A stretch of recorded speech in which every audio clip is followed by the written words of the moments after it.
Yeah. All right. Yeah, we are live. What's going on, my family? What's going on, my friends? This is your boy Porter Rock 77, and we are back with another episode. And I think this is episode 51 of the 60 Frames No Lag podcast. What's going on, my peoples? How you doing?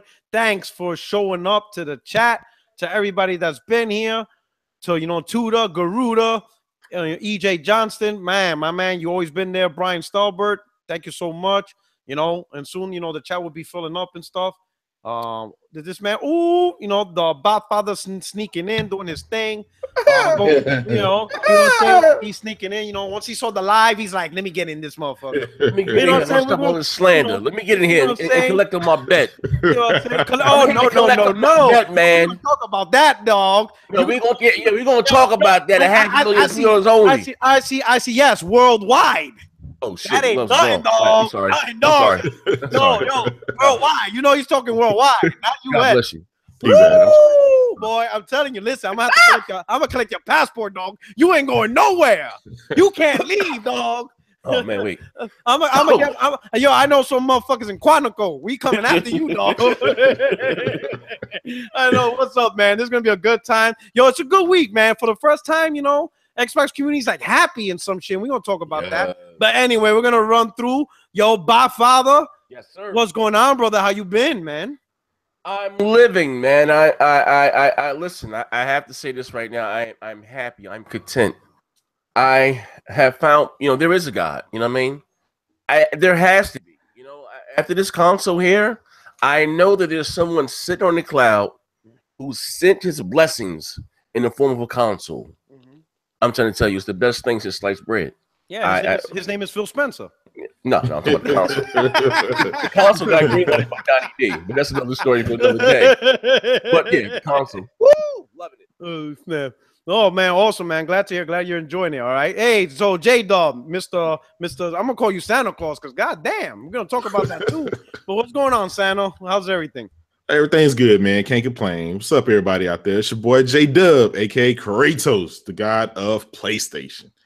And it's good to be here, man. What's up, Z? What's up, Zaire, man? Good to be on the podcast with you, brother. That's what's up, man. Man, that's what's up. Hey. After the show, please. Oh, shit. Here we go. And then also we got, top flight security of the world, Craig. What's going on, brother? What's up, man? What's happening? Hey, Zaire, how you doing, brother? Glad you're doing better. Hope your family's doing well. Porter Rock, thanks for the vine. Glad to be here. Shout out to Randall Thor, Tim Dog. I see the pictures you all are posting. Y'all are having a really good time with your system, and congrats. And I'm glad everybody's happy. Let's get to gaming. All right, so we're gonna go through with a little bit initial impressions. We're gonna start out with the Godfather because he was fighting this war by himself, man. He's like Crispus Attucks. He was the first man to get shot in the Revolutionary War. You know what I'm saying? The Boston Massacre. He was the first man down. You know what I'm saying? So my man Crispus Attucks up in here. A little bit. I guarantee half the chat don't even know who the fuck I'm talking about. Exactly. Sad day. But anyway, you're my man, Zaire, man. What's going on, man? How you enjoying it? Tell us. Give us an experience. Give us a breakdown. I just did a video like in day one with the console. Honest review from an honest Xbox fan. Like I said, there's some cons. Okay. Not to get too long with letting us go. What I don't like. To record, not saying I don't like it, but for the noobs or whatever the case, to record 4K content HDR, you have to. At first, it's only 20 seconds. I understand it takes a lot of space, but you have to format a drive or get a server drive and have it just for media. But you have to format it on your PC, which is not hard to do for NTFS. Yeah, the NTS, And then that's it. And also, they didn't upload. Sorry, they didn't upload studios. It's the same skins, the same thing since 2014. That sucks. So you can only capture what on 4K? Like you can only capture 3 if seconds? You don't have an external hard drive. Okay, on it. Okay. 20 seconds. 4K HDR. Oh, so you need an external hard drive to get the. And how long with an external? With the external hard drive, 30. You have to set it for media only. Okay. But you have to format it on your PC. For NTFS. Okay. A lot of people may not know how to do that. Okay. I mean, it's not You know too what I mean? hard. You just Yeah, right it's click. not. I'm saying, but most likely it's for YouTube content creators. Yeah. I was hoping It's not that- plug and play. It's not plug and play, pretty much. No. But for YouTube content creators, such as myself, I was hoping that they would upload studios. You know what I mean? Okay. You know, even we record whatever 4K, we can go right into the program and do it. Like I said, they have not changed the skins Since the original. Yeah, since the They said my mic is low. You guys can hear me? I boosted it. I boosted your mic up. Yeah, we can hear you now. Yeah, they have not updated anything in there, skins, anything since 2014. The last skin I believe was Forza Horizon 2. Mm-hmm. You know what I mean? Right. So a few things would have been like, just, you know, because sometimes the little things would have been cool, like if when you put the hard drive, the console would have formatted it for you, like, hey, warning, we need to format this for you to get it ready for, you know, 4K streaming and shit like that. Yeah. Hold on, let me fix my mic. They said make sure I'm picking up here. Hold on. No, we could hear you now on the chat. Okay, all right. Okay. Yeah. I mean, for far as that, I mean, plug and play. But like I said, most people that's probably going to take advantage of that option are going to be YouTube content creators. I just like the simplicity of, maybe I can just upload studios, do the voiceover over the 4K, and take from there straight to YouTube. Because YouTube is, you know, supporting 4K output now. You know what I mean? But it doesn't give you the option to do that. What's another con I had? Well, and that can be fixed up. Mixer wasn't working. Really, I wanted to go native from the console to stream, to show the clarity. And it kept crashing. Believe it or not, Twitch was working flawlessly, but not Microsoft's app. Did I have another con? No, I think that rest is pros. Literally, it feels like the X. If you have one, you know what I'm talking about. It feels like you're going from the 360 and the PS3 to the PS4 or the Xbox One all over again. Like literally, is that big a leap in visuals and graphics? You know what I mean? For those guys who are out there about frames per second and stuff, that's nothing cool. But I'm just saying, what melts your face. Like I give you a game for example. Like I'm saying, I know I made a bold statement in saying this, but I stick by this. On the Xbox One Enhanced, Gears of War is the best looking game that came up this generation. Like I agree. I'm not jiving. I'm not just ain't no spin. For the Xbox.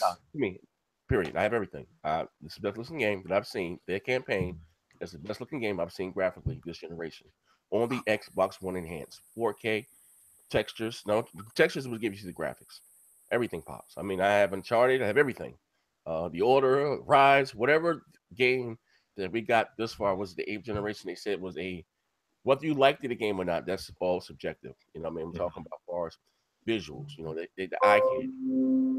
The Gears of War 4 on the Xbox One X, to me, surpasses everything. You know what I mean? To make it look like this. Normally, the multiplayer doesn't look as good as the single player graphically. The multiplayer on the Xbox One X looks better than a single player on the Xbox One S. Like literally, like it's that looks that good. You know what I mean? And everything. Like I said, I guess the only other downside is just so much. You know, I mean, I guess like I'm a kid in a candy store. You know, you get a new console for Christmas and you just put stuff in. Like I haven't downloaded my gear. No, I'm sorry, not my gears. Assassin's Creed Shadow War even within 2. I haven't even put them in yet. You know what I mean? I got gifted Marvel vs. Capcom. Oh my god, wait, Injustice? Shit, yo. Blew my mind. Injustice 2 on the Xbox One X, I was not expecting that either. Blew my mind. Killer Instinct, another game. Beautiful, you know. Quantum Break, of course. Tomb Raider 2 was another. You know, it was already a pretty looking game, but looks 3 times as better, you know what I mean? But it is what it is. I'm loving it. Okay. Oh, that's what's up. All right. Silence? Dead air? What the hell's going on here? You lost words? What a rock? His mic. Oh, his mic. P. Diddy named him pretty. I done came up here, punched him in his mouth. Now his mic ain't working. You all right, bro? I think once again Phil Spencer fucking with my stat and shit. Yeah. Hey, man, I have a question. Craig Harris, did you get X? I may be getting one next week from the elusive man. Oh shit! All right. It ain't that same guy that told you that the Xbox One is gonna be $800 with a keyboard and mouse. It ain't that guy, is it? No. It's probably the same guy that told him it was going to have Ryzen and Vega in it. Oh man, you know what? You know, well, do we find out is Assassin's Creed? Because I haven't put my Assassin's Creed in yet. This 60 frames, 1080p. I'm gonna find out. Yeah, that's if I get it next week. Be sure I'm gonna make sure everybody knows if it is or not. Yeah, I have it. I was playing it earlier. I forgot to even go in there and check the settings. So I just made. Yeah. So if I get my hands on it, they better find out before I get my hands on it. Because I'll come with a sickle knife and blueberries for the people to All right, quick. All right, so hey, Jay, I know you have your Xbox One X. What's going on? So how you feel? What's your experience like? All right, so this is my experience, man. I'll concur with Z said to a certain extent.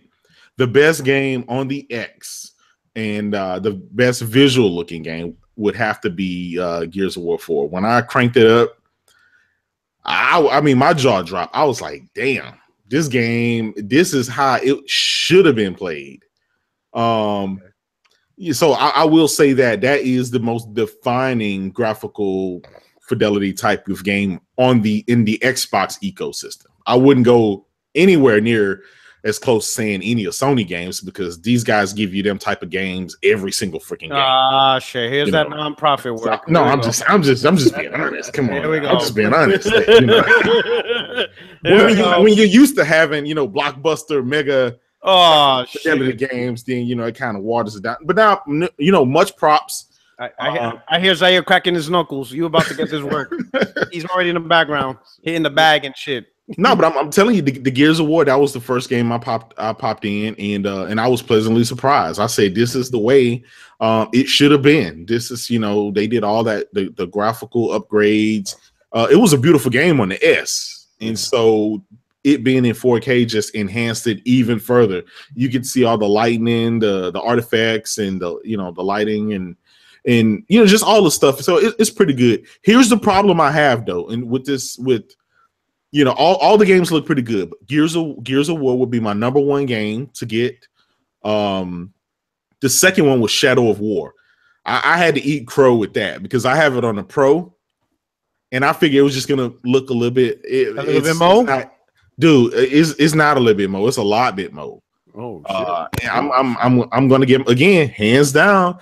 Those guys were able to shock me when it comes to that. The game, I mean, I can't lie. It speaks for itself. It looks amazingly different. And keep it in mind, guys. I have it on the PC as well, so I'm playing in 4K 60, and it looks. I'm just going to go out on a limb and say it looks better on the X. I'm just gonna, and this is coming from the god of PlayStation.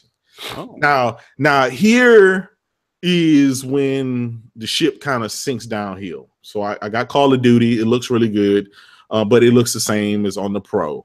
The rest of the multi-plat games, it looks the same, regardless of what Digital Foundry say. Assassin's Creed is beautiful on the Pro, it's beautiful on the X. I literally can't tell the difference at all. And here's the thing: Gears of War 4. You got Halo, it's an exclusive. This is why exclusives matter, guys. If people keep saying that it don't, but this is why exclusives matter, because games like Gears 4, games like Halo, all these exclusive games are the reason those developers are able to crank every bit of texture and quality and frames and everything out of the hardware. This is why it matters, because, given the hardware, all the multiplats obviously supposed to run far in way above the Pro, way above the Pro. But as we're seeing right now, there's only like one or two games that I can tell visually the difference between the two, regardless of Digital Foundry and their special equipment and zooming in 400%. When you take it home, hook it to your TV. When you go home, hook it to your TV. That's the effect that you get. But exclusives matter. And I can just tell you, I played Gears on the Xbox One S, and it looked, with the HDR build and stuff like that, it looked good there. So I can imagine what it's going to, once they were able to optimize it completely, what it was going to look like there. So yeah, and again, the people that have been posting the pictures and playing their games, and I'm really happy for that group of people, the men and women that were able to get their hands on one. If it didn't work right, I did a podcast today because there have been several that have been defective. Microsoft will take care of that for free. They'll even send you the box to send it back in. And shout out to them for their I saw the tweet, I think Porter Rock you put out this morning for the discount Microsoft did for the military people. So that's all that is, that was top notch. They didn't have any shortages at launch. I know people that walked into Target yesterday and got the Scorpio edition. That's the one with the monogram Scorpio on there. So those they had enough out. That's good, and they had a very successful launch. And so shout out to all those guys over there. And like I said, it's the best 4K hashtag taco I've ever had in my life. So so hopefully things work out and I can get one. And we'll see this. I want to see this 1080p 60 build and compare it to the 1080p 60 build of Metal Gear that came out in 2015. So I'm excited about that. Yeah. Now, a quick question. This it's not a question. This is a statement. This is a huge problem. Forza Horizon 3, by far the best game, I think, on the Xbox platform in general. I mean, everyone loves that game. PlayStation guys and Xbox guys. It's still selling. Why in the hell didn't Microsoft have a patch for that? Why didn't they make it X enhanced? It comes out next year. It comes out next year. This is your flagship title. Like, now it sucks, man. It sucks. So Forza Horizon 3, yeah, Forza Horizon 3. The enhancements will come out next year. January. January. Yeah. Yeah, that's why wait so long, man. That's like one of the better selling games. Period. They want they don't want to probably hurt the sales of Forza 7. But I gotta say one thing. What you said about the what do you call it? Call of Duty? That sales is already hurt, dog. Patches come out until Friday. For the World War II for Xbox. It's not out already. I thought it's out already. No, it's already been confirmed. It's out already. I believe I'm not mistaken. It comes out Friday. Yeah, no, it's out already. And I had to do a double take. I did a podcast last night, and I had to look during the podcast to see, because I told everybody I'm sending you evidence exhibit A. Mm-hmm. Right, to your phone. Can we share that screen? Are we gonna share that screen? Let's do it. A private source. This is pre-patch. Now listen, I would hate that. What's your name, J Dub? I would hate the question. J Dub, great time. Listen. All right, we're gonna get the biggest knife in the joke. We can cut the bullshit out of it. Let's do it. Let's do it, brother. But then check. There's your phone. This is before patch. And this is from, the most dangerous pony in the world, Alex. You know what I mean? Shout out to Alex too. I seen him out there getting his swag. Aaron Greenberg said to Alex, "I know who you are. You're that troll from Next Gen's channel." Shout out to my man Alex.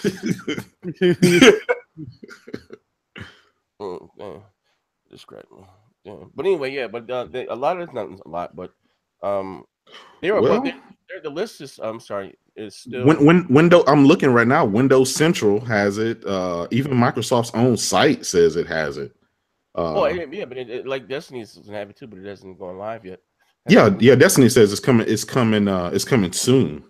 But it was last time I heard was supposed to release Friday. But I just think this is. And this was 16 hours ago. It's showing a list of all. And I mean, you got Windows Central and you have my Xbox. Yeah. So on Windows Central it says, these are all games available as of November 7th with specific enhancements. Exactly. And they have Call of Duty on the list. 4K and HDR. Yep. That's it. 4K. But anyway, that right there is post patch. Yeah. Here's the real thing. Because this is developer dependent. You know, Call of Duty sells 20 million every. So they lazy. They don't need to go hard on something they know that's gonna sell. No. Here's the thing. Don't get me wrong, guys. I haven't seen one game on the X that looks bad. I'm not saying that. The game looks beautiful, but the game also looks beautiful on the on the regular PlayStation and in the S. But it being in 4K makes it look that much better. What I was trying to do is compare the two with the Pro and the X. And with Call of Duty, I didn't see that. It was like, I didn't see any difference. Let me ask you a question. J Dubs, right? I said it right. Yeah. Yeah. Can I just call you Jay? Yeah, call me Jay, man. I don't want to mess up your moniker or anything, right? The Yeah. issue with Pro is, and what anything, because again, we're gonna be honest here. Yeah. The resolution doesn't give you the bump in the graphic fidelity. It's the textures. I agree. We all know that you I can't agree. get both with the Pro because it doesn't have enough memory bandwidth. Well, listen, I agree with you up to a certain extent. Okay, again, you got your multiplats. You're focusing specifically on multiplats. I haven't seen any multiplat to date that looks better than any of Sony's exclusives. Again, exclusives matter. Now, if you have a Pro, you're playing Horizon Zero Dawn, right? You see the little ants walking with the leaves on the trees and stuff, the details like that. Graphically, I'm talking about graphics. Yeah, I'm talking about the artistry, the fidelity, the quality. I'm talking about all of that. I'm gonna be honest. I'm gonna say this again. I think Gears of War 4 running on the Xbox One X looks better graphically than anything I've played this generation. Now, what you say is better, that's all subjective. Like this, I'm not comparing apples and oranges. I'm just talking about. Oh, hey, Paul. What's up, guys? Whoa, nice. Hey, I want to interject a little bit here. I think we're comparing things a little early. I mean, we can make comparisons on game, like, the multiplats, the same game for the same game on the Pro and the X, and that's fine. But I think to say something like a Naughty Dog game looks better than any multiplat, that just goes without saying right now. That's how it's been this generation so far. Yeah. But we'll see if these developers can actually or if they will actually do something that is as special for the X, because I've only had a short time with the X. I've only had a couple of hours here and there. And I've started to do some testing with the only game I have on both consoles, which is Ghost Recon Wildlands. How is that? And I have to say, so far, what I'm seeing is kind of interesting. It looks very similar to the Pro version. I don't notice a bump in any texture quality there. So there again, I think J-Dubs, you're kind of correct when you're talking about, these, nothing's going to look as good as Naughty Dog right now, but we've got to see. But one thing I do notice with Ghost Recon is the frame rates seem to be a little bit better on the X. I've noticed that, and the weirdest thing is happening in this game, and I don't understand if it's the controller or how the hardware is delivering this game to me, but the controls on the X, for some reason, like I can drive those bikes a lot better on the X version than I can on the fucking Pro. And it's weird because I'm going back and forth and I'm doing this testing and I'm like, why can't I stay on the goddamn road on the Pro version? Like, I don't understand it. I'm very used to that controller. I love the DualShock 4. I like it better than the Xbox controller personally. But I can't keep that goddamn bike on the road as well as I can on the X. And I don't know if that's the game itself, how it's being delivered to me. I don't know the technical terms. It could be running more frames on the X and it's giving you better response time. That could be it. It might be, but at the end of the day, I see this console as being a very powerful system from what I've seen so far with like Gears of War 4. It just blew me away. My God, that game. 1080p 60 frames is the way to go in that game. I know they talked about frame dips here and there, but those frame dips are few and far between, guys. That game is beautiful at 60 frames. Holy shit. Best thing I've seen this generation by far. And I'm no fanboy. I like games for game's sake, and that game is the most beautiful thing I've seen so far. Look, I'm one of those guys. Yeah, I enjoy frames too, but again, I didn't spend all this money on these 4K, OLED TVs to run it at 1080p 60 or to run it at anything other than the highest graphical quality that I can get it. But that's opinion. But here's the thing. You're talking about resolution there. You have all the bells and whistles of those high to ultra settings on that 1080p 60 mode. Okay, so it's still gorgeous.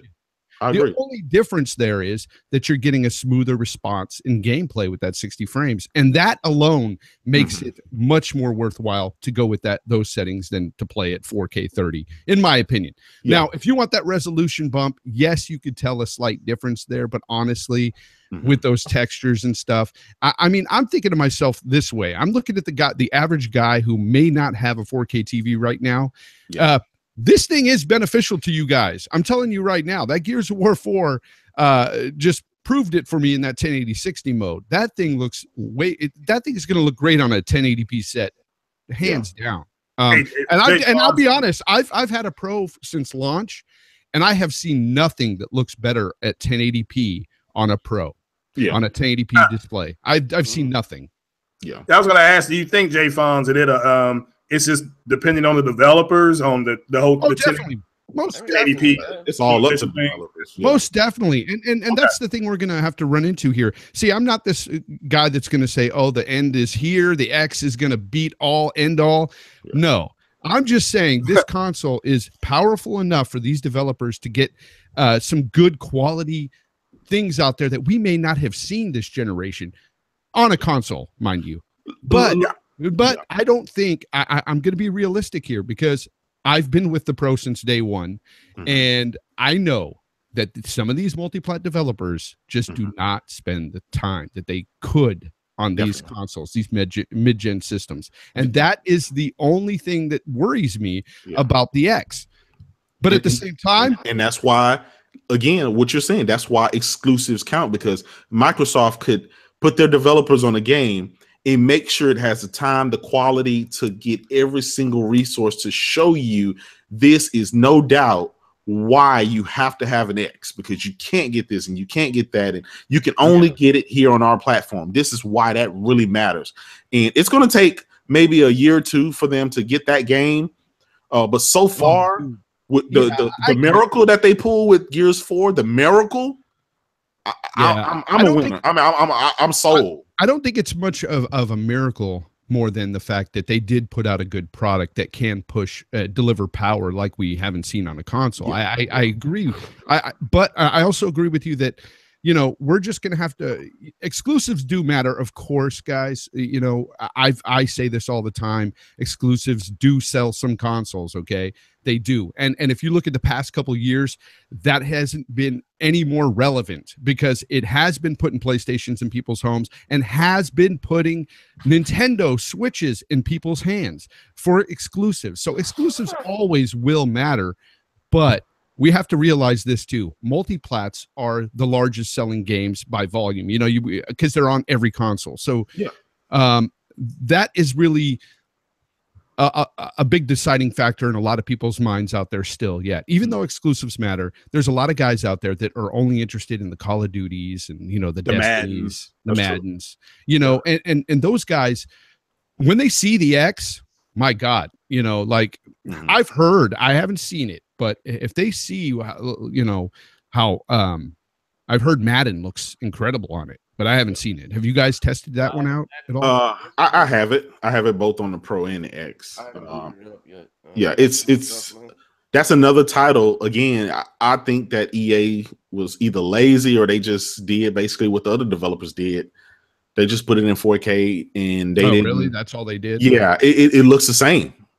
You know, and again, I'm trying to be, you know, I'm trying to take my fanboy hat on, because I mean, people know me as a PlayStation guy, but I got the X, you know, I got, you know, more than one of those puppies, but I'm trying to give you my honest opinion on, hey, I've been playing the Pro for the last year. Now I got the X. What's a night and day difference on the X? And also what's the same? We know going forward, okay, the X is way more powerful. No one in their right mind would dare say that the X isn't more powerful. It is by far. Now we just need Microsoft to, you know, pull out that whip and start whipping some developers and making that more pronounced, so they can have a stronger fight. They can have a stronger fight. You know what I'm saying? Because I'm going to tell you guys, and Z, you probably already know it, man, but 2018 is going to be a killer, man. Sony comes out with their biggest hits next year. Yoshida, I mean, he talking about, you ain't seen nothing yet. If you thought 2017. Here's the thing, right? Well, hold on. That will lead. That's a perfect segue into the next topic, which is we're gonna start off with Phil Spencer. He dropped out. First party Gone. Oh man, I'm back. I think it's you're back. You're back now. This is goddamn Spectrum Internet. Fucking asshole. Anyway. Yo, so Phil Spencer's Phil Spencer's going back to, you know, he had an interview and he's refocusing on first party development, and he even said, all right, even if you have to buy studios, you know. So bravo. You know, so that's what he says. So he knows, he even admits the importance of, you know, development. He even is willing to buy studios. What do you guys think about that? And here's my question. This is a real question that I want to ask about. Why is he thinking that now and he didn't think like that 3 years ago? Now, this is what I'm coming with. I understand Microsoft was all in on making the X and the 1S. You know, they made hardware. Yeah. But Sony made multiple pieces of hardware too, to include the VR. But that didn't slow them down. Ah, he dropped it. Rock, you drop. How do you feel that Phil Spencer feels that, yeah, we need to get back to, you know, creating studios and stuff, but he's thinking about that now? Rock. Let's start with Zaire first. Go ahead, Zaire. Go ahead. How do you're asking me how do I feel? I think listen, now Puerto Rock, you know, I'm talking to you on and off the air about this, about Microsoft and the state of their exclusives, or you know what I mean. I've always said it's unhealthy that you know, we just guarantee the Gears, Forza, and the Halo. But listen, I'm also realizing that we are a very, very small piece of the pie, and casuals far outweigh the hardcore by far. You know, Microsoft games that they normally do are more like services games. You know what I mean? Which CFDs may be huge for them. Games that you continually buy in and spend on. Not my type of game, but I'm not knocking those that like it. You know what I mean? Of course, I like the exclusive lineup that Sony has coming out with more next year. I'm a huge God of War fan. God of War, what is it? What else? Spider-Man looks amazing. No Days Gone, I believe, also is next year. So I'm looking. I'm like I said, I like that. But and to be fair though, as great as those games may be, none of them are going to outsell Red Dead Redemption 2 on any other platform. They're not. You understand? I'm not saying that they're not important, but they're not. I'm not talking about combined. I'm talking about either the Xbox or the PlayStation. A great as Horizon Zero Dawn is. PlayStation has an install base of 70 million. It's about 3 million copies. Kudos. You know what I mean? Yeah. But they say men lie, women lie, numbers don't lie. Yeah. I think this generation has been about who's had the better version of the multiplex. Because at the start of the generation, the Xbox had more AAA. Whether you like them or not, no, that's subjective. It's neither here or there. I'm not saying which one was better. You know what I mean? And Sony more relied on having the better version of the multiplex, which is cool.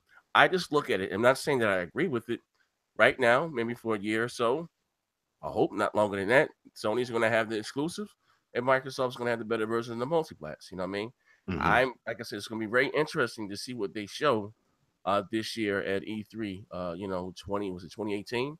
Because again, and it's not no damage control. I've been saying this for the last 2 or some odd years, like you know what I mean. And I shout out to my man Mighty Moss. He has an expression that says that the fish rots from the head first. You know what I mean? And I understand that's not really most Phil's job now. It's Shannon Loftus, and again, listen, you know how I feel about her. You know what I mean? When she says that Recoil is on the level of a Halo or Gears of War or something, like there's a problem. You know what I mean? I feel like they forgot what made them to what they are, their core. You know what I mean? Now you got the hardware, you got the better graphics. I want to go out there and see the the games. You know what I mean? And again, CFDs, I'm not knocking those. I know people that play it, love it. It's not for me. I'm not a big Halo guy, but it is what it is. You know what I mean? Yeah. So it's a joke, but I mean, it is. I listen. What's up, Obsidian? Listen, if they're really serious, they're open to be acquired. Boom, fine. I don't know, like it's kind of tricky in Japan, as far as and maybe I don't know what type of position that Capcom's in financially and how much debt that they owe. But if they said before that they were selling over IPs, go in there and get them. You know what I mean? I think what people have to realize too is the fact that it's great that Xbox users, like, longtime Xbox users that have been, been trashed upon saying you've only got 720p, all that stuff, at least now they can have the multiplats and feel, better about their console, so to speak. But that aside, I think right now we have to keep it in perspective. Right now we are in a honeymoon phase. Let's not, lie to ourselves.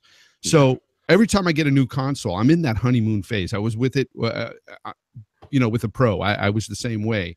And then as time progressed and I saw that these multi-plat developers weren't really spending the time that I thought they personally should have, and got these games to looking as good as I think they could have made them look if they just foregone the whole trying to get to 4K with 4 teraflops.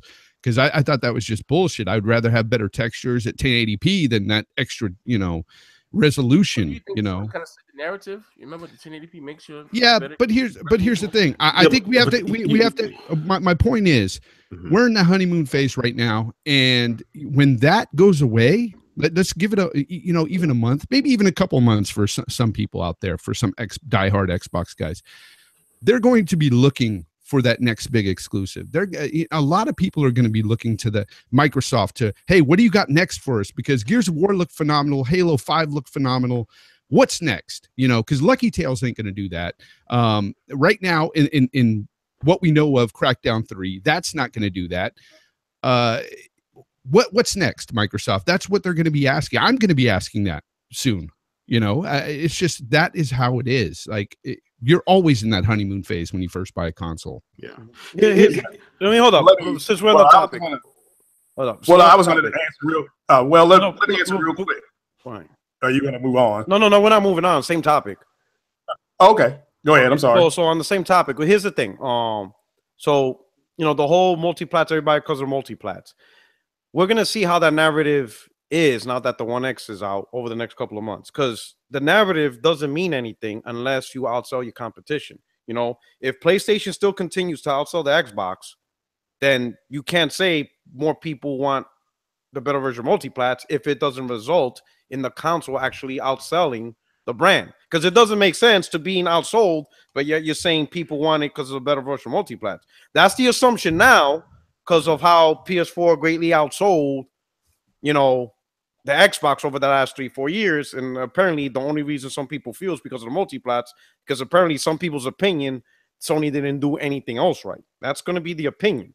Yeah. So in order for this narrative to hold true, Xbox has to, at least for the majority, from, you know, here on out, outsell the PlayStation. Because if it doesn't outsell the PlayStation month to month, or at least couple of months, you know, like the way Nintendo Switch is doing, the PlayStation brand NPD, if you don't see it bridge the gap worldwide, then that narrative is false. It's no longer true, you know? So that's what is going to be telling what we see when November NPD comes out, December, January, and all throughout next year. Because if the Xbox brand, even with the 1X, doesn't outsell PlayStation, then that narrative of the better version of multiplats is dead. You can't use it. You can't use the narrative if it's not outselling the product. Well, let me say this real fast. As far as the first question, Phil Spencer, people, I think, have underestimated the dumpster fire that was Xbox One when it launched. So you had people doing podcasts, Xbox guys saying, I think Phil Spencer should be fired, you know, and I'm like, well, give the guy a chance to turn the boat around. They hit an iceberg, let him try to save it. So they put a plan in place. He's now been rewarded. I know he got a big promotion. I personally think the guy deserved it. He's got things turned around. When you think Xbox X, you do think games. So give them props for that. I also think the whole thing that what you just said again is subjective, Porter Rock, because, and here's why I think so. Shout out to, I think, Randall Thor, who did a video on Call of Duty.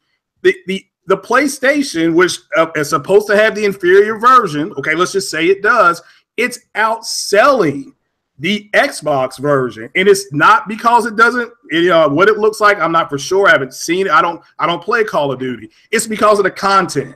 There's more content coming on the PlayStation. There's more content for Star Wars Battlefront 2. I'm not here to say, oh, okay, that's what's going to push. Okay, I'm a Star Wars fanatic. I'm telling you now, I don't know anybody that's going to buy that game and jump on multiplayer. Okay, they're going to jump on and see the continuing story. So, and that's that, because it's a canonized story, and there's more content on the PlayStation. Z brought up Red Dead Redemption 2. There's going to be more content on the PlayStation. That's just a fact. So I'm not here to say what the game is going to look like, because we all know. I mean, as you said, Kratos, there's some games that do look a little bit better, and there's some games that look kind of the same. We just had Digital Foundry did the Diablo 3 thing today, literally saying there were parts of the game where it was a push graphically. A push, meaning the same, or not that big a difference. So that's just the reality, folks. But Z's right. Men lie, women lie, numbers don't lie. Why is PlayStation's version of Call of Duty right now in the honeymoon phase outselling the Xbox version? If the Xbox version is supposed to look better. It's obvious because there's a lot more PlayStations out there. I mean, come on. It has the bundle, all that stuff. Well, yeah, it has content. I understand that. That's the bundle is content. It's not about that. It's about the numbers. It's about how many PlayStations are out there. We have to see over the course of the year how this. But your initial number, the X just came out yesterday, so you're not going to see a huge. I understand that. I'm not saying it did, and the game just came out on the 3rd. So yeah, it's not even 10 days old, but the initial numbers, I'm willing to give it time. No, Craig. What we're trying to say is you can't expect the numbers to shift now. The 1X came out yesterday. And here's the thing. We have to see over the course of the year. Listen, next November, to tell you the truth, next November is going to sell more on PlayStation anyway. What we're talking about is how the console is going to bridge the gap. Kind of like when, Sony bridged the gap with the PS3 by dropping the price and adding more games. It was a slow burn, but it was happening. It was outselling the Xbox month to month to catch up. We got to see that same effect. I'm just telling you, yes, the game just came out. The game's not even a week old. You gotta also look at the fact that the Pro, the Pro didn't sell. The Pro is not selling like hotcakes. I agree. And here's the thing, so will the X sell better than the Pro? I believe so. I think the X will sell better than the Pro. I'm not saying that it's going to. It should. It should. I mean, think about it. But here's the thing. It is catering to an audience that wants that graphic fidelity. It is catering to a minority when it comes to the old grand scheme of like gamers out there. Most gamers out there really don't care about that. Now, this whole power narrative that started way back in the beginning of this generation that a lot of people talk about. Honestly, I think that in the beginning, that was a bullshit narrative. It didn't start way back then. What started that whole fiasco out was, of course, the TV sports TV bullshit that happened at the beginning. Yeah. People that say that's not true are lying to themselves. That is why Microsoft is in the position they are today. It wasn't about power initially. As time progressed, yes, the whole 720p versus 1080 thing came out, and it did become about power, or at least that's what the fanboys would throw at the other side. And now we're going to see, is the proof in the pudding? Is it really about power? We'll know if this X sells like hotcakes and continues to sell like hotcakes, if power truly is the narrative here. But that remains to be seen. Fonz, here's the thing, okay? In no generation has the more powerful console won. What? Every No. PS, this generation here is the first generation. Prior to this, all the Xbox has always been the more powerful console. Just one time. Okay, so I mean, it's power's not anything. Look at the Switch. That thing is selling like hotcakes. That thing is almost catching up to Xbox already in the first year. But now, doesn't that go against your? Doesn't no. But I mean, listen to me for a second. Here's the thing. We've had this narrative for 4 years. It seems like, okay, this is 2017. It's 4 years later. Guys are still fighting a 4-year-old war. There is no way that Xbox is going to magically catch up and erase 4 years of L's. That's just not going to happen. I think right now that the X is out, I think the fan base needs to say, okay, guys, we get a new start. Let's go out, support this thing. Let's go back and try to buy some of the old games that we didn't buy the first time because we didn't, for whatever reason, whether it was because the game was in 720p, because it was this or that, go out and support that and buy it. Here's another thing, back to Rock's point. Phil saying that he's finally going to invest in studios and create new games and stuff like this. Why didn't these guys do that a long time ago? Here's the thing.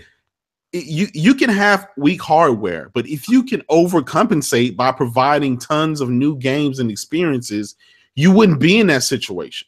So that's true. That's Xbox's position that they're in right now prior to the X was because, one, of course, we want to say the power narrative, fine, let's put that out there. But we also have to agree that the software was lackluster. None of it was just lighting the world on fire, and most of it was mediocre. Question. Yes, sir. In all due respect, for the first 3.5 years, we have to call a spade a spade. Sony's had the better version of the multiplayer. They had the Bloodborne and the Last of Us Remastered. That was Sony's claim to fame. The first 3.5 years until Uncharted came out, right? This year, Sony had a great year. That's my. I mean, what kills the MLB. I mean, you got Ratchet and Clank. Those are obviously those are not. You know, obviously we can always say that these. I don't care about those games. You know, they had the indies. They had the Japanese games. They had stuff, but yeah, I get your point. They didn't have the big hitters like they. AAA game, you know, blockbuster game was really Uncharted, but you know what I mean. But you know they were hyping. Like, listen, I does this. I've been in this. They say in this console war. Yeah, I see the list of Asiagos and those guys. Pico 5, and you know what I mean. You guys were playing The Last of Us Remastered, and Bloodborne. Like I said again, I'm not. You got all the order. We ain't gonna talk about that, right? Shout out to my man Hip Hop Gamer. Give him the order. Bad reviews is racism. Yeah. Act like, you know, that's like imagine like slavery never happened. No, I gotta think. I gotta think. Listen, if it wasn't for slavery, I would have never met Jesus Christ. You know what I mean? The man with the baptism. Sony was riding the wave, and there's nothing wrong with that. I mean, you know what I mean? There's nothing wrong with it. They were riding the wave like the 360 did of having the better version of the multi-platform. What's the difference between what you have this generation and then what you had last generation? A is social media. You got Digital Foundry, YouTube, and you got the come on. Every Monday they do the show. That here's the problem. Here's the problem, though, Zaire, with the whole power narrative that I have, and I flip flop on this. And I flip flop on it sometimes because I struggle with this. Sometimes I do think there's a lot of that power narrative it holds true, but at the same time, I think back to when this all started, and I mean, Microsoft lost out the gate, man. They lost so many people, and a lot of times you have to think, because I'm one of those guys who personally, I'm into the power personally. Okay, I like the power, so I do buy more powerful consoles because I want to see the best representation for these games.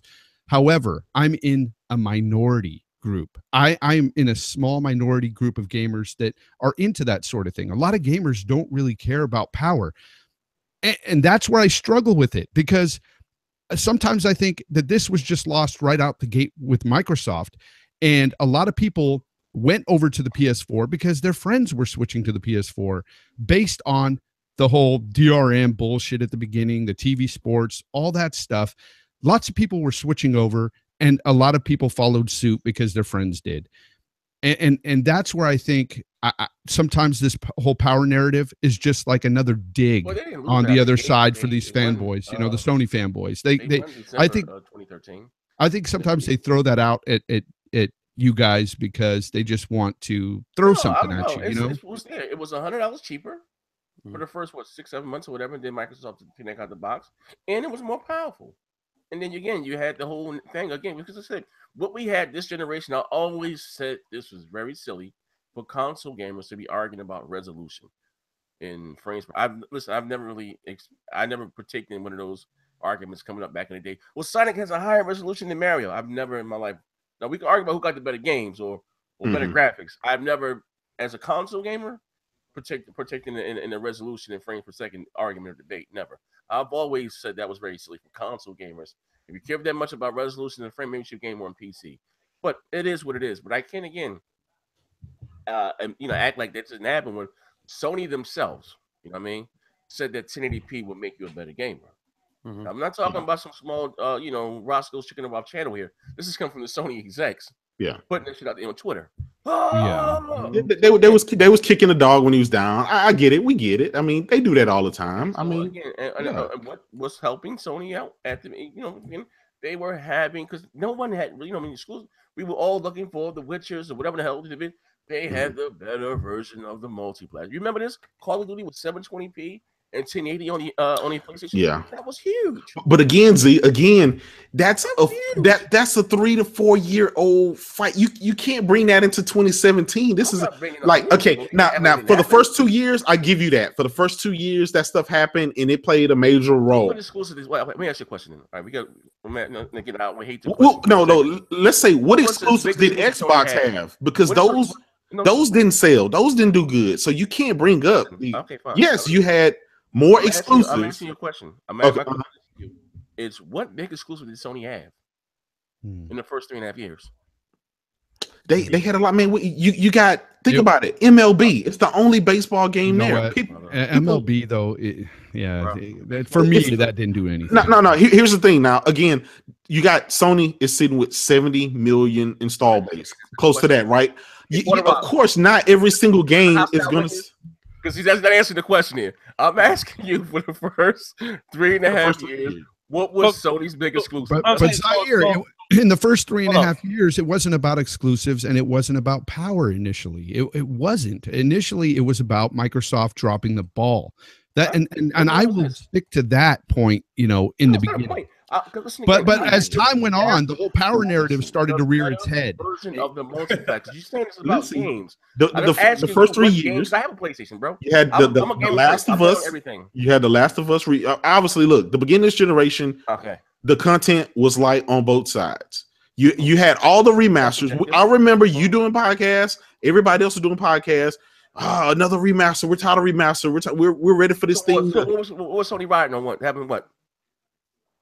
What are they right now? You had the Last of Us. I mean, obviously the Uncharted collection. You had the Ratchet and Clank and stuff. It's not all the multiplex. Right now, it sounds good to blame the multiplex because it's easier for people to. It's easier for the gamer to say. I'm not blaming anyone. I'm a gamer. Yeah. No. I know you. I'm just saying it makes it easier. I'm saying that we can't negate what happened. Another thing too, I have to point out too, because Santito in the comments is going to have a seizure here, but it was about price as well. I forgot to mention that. Oh, yeah, let me say this. Let me say this. Let's say we're gonna run with it was about the multiplex. We're gonna run with that. All right. Okay. So people bought the PlayStation because superior multiplex for the first 8 months. PlayStation PS4 was $400, Xbox was $500, right? And then Microsoft decided to remove the bundle because they were getting their ass kicked. So they couldn't. So selling the Xbox One at $500 wasn't sustainable. So they created the standalone model for $350. So now you're talking about a difference of $50 for most of the gen, right? So for $50 extra, you could get a more powerful console for like a good 1.5 2 years, and yada yada yada. Okay, so let's say that's the narrative for the last 3 years. Now we're gonna look at the next 3 years. Hell, we'll start this month, right? There's going to be a Black Friday sale, right? And for $288, you could get a 1 terabyte PS4 Slim, Call of Duty, Destiny 2, and 6 months of PSN, right? Yep. In order for me to do that on the 1X, I have to pay almost $650. So now the question is this. Are people going to pay $650 for 1X, Call of Duty, Destiny 2, and 6 months of live or a year of live, fuck it, because usually it's $30 for a whole year, over a $288 PlayStation 1 Slim? Sick Humor's here, P-Rock. Sick Humor popped in. I don't know if you knew that. Okay, hold on. All right, so who's here? So Gamer, okay, what's up, Sick? You see what I'm saying? And this, I don't know if y'all can hear me or not. Yeah, we can hear you. So this is what I'm trying to tell people. Sony never put themselves in a position where the competition was $300 cheaper to play Call of Duty. That never happened the last 3 years. That's what I'm trying to tell people. If we're going to play the superior version multiplex, you're talking, I'm not talking about Pro, I'm talking with the Slim, you're talking 300 extra bucks. How many people are going to cough up that extra $300 when they could play Call of Duty and Destiny on a console that's the most popular console in the world right now? Facts. Well, that's my argument. That's my point, and always been my point. So are we still playing like this is about power, bro? Like, is that really what we're doing with right now? Like after all of this? But that's my argument. My argument is, can you convince somebody, be like, hey, pay $300 to do that? Can you convince a whole group? Can you convince a whole group of people that have already switched to the PS4 to go back to Xbox? I'm talking about the Xbox users that switched over in the beginning with all their friends.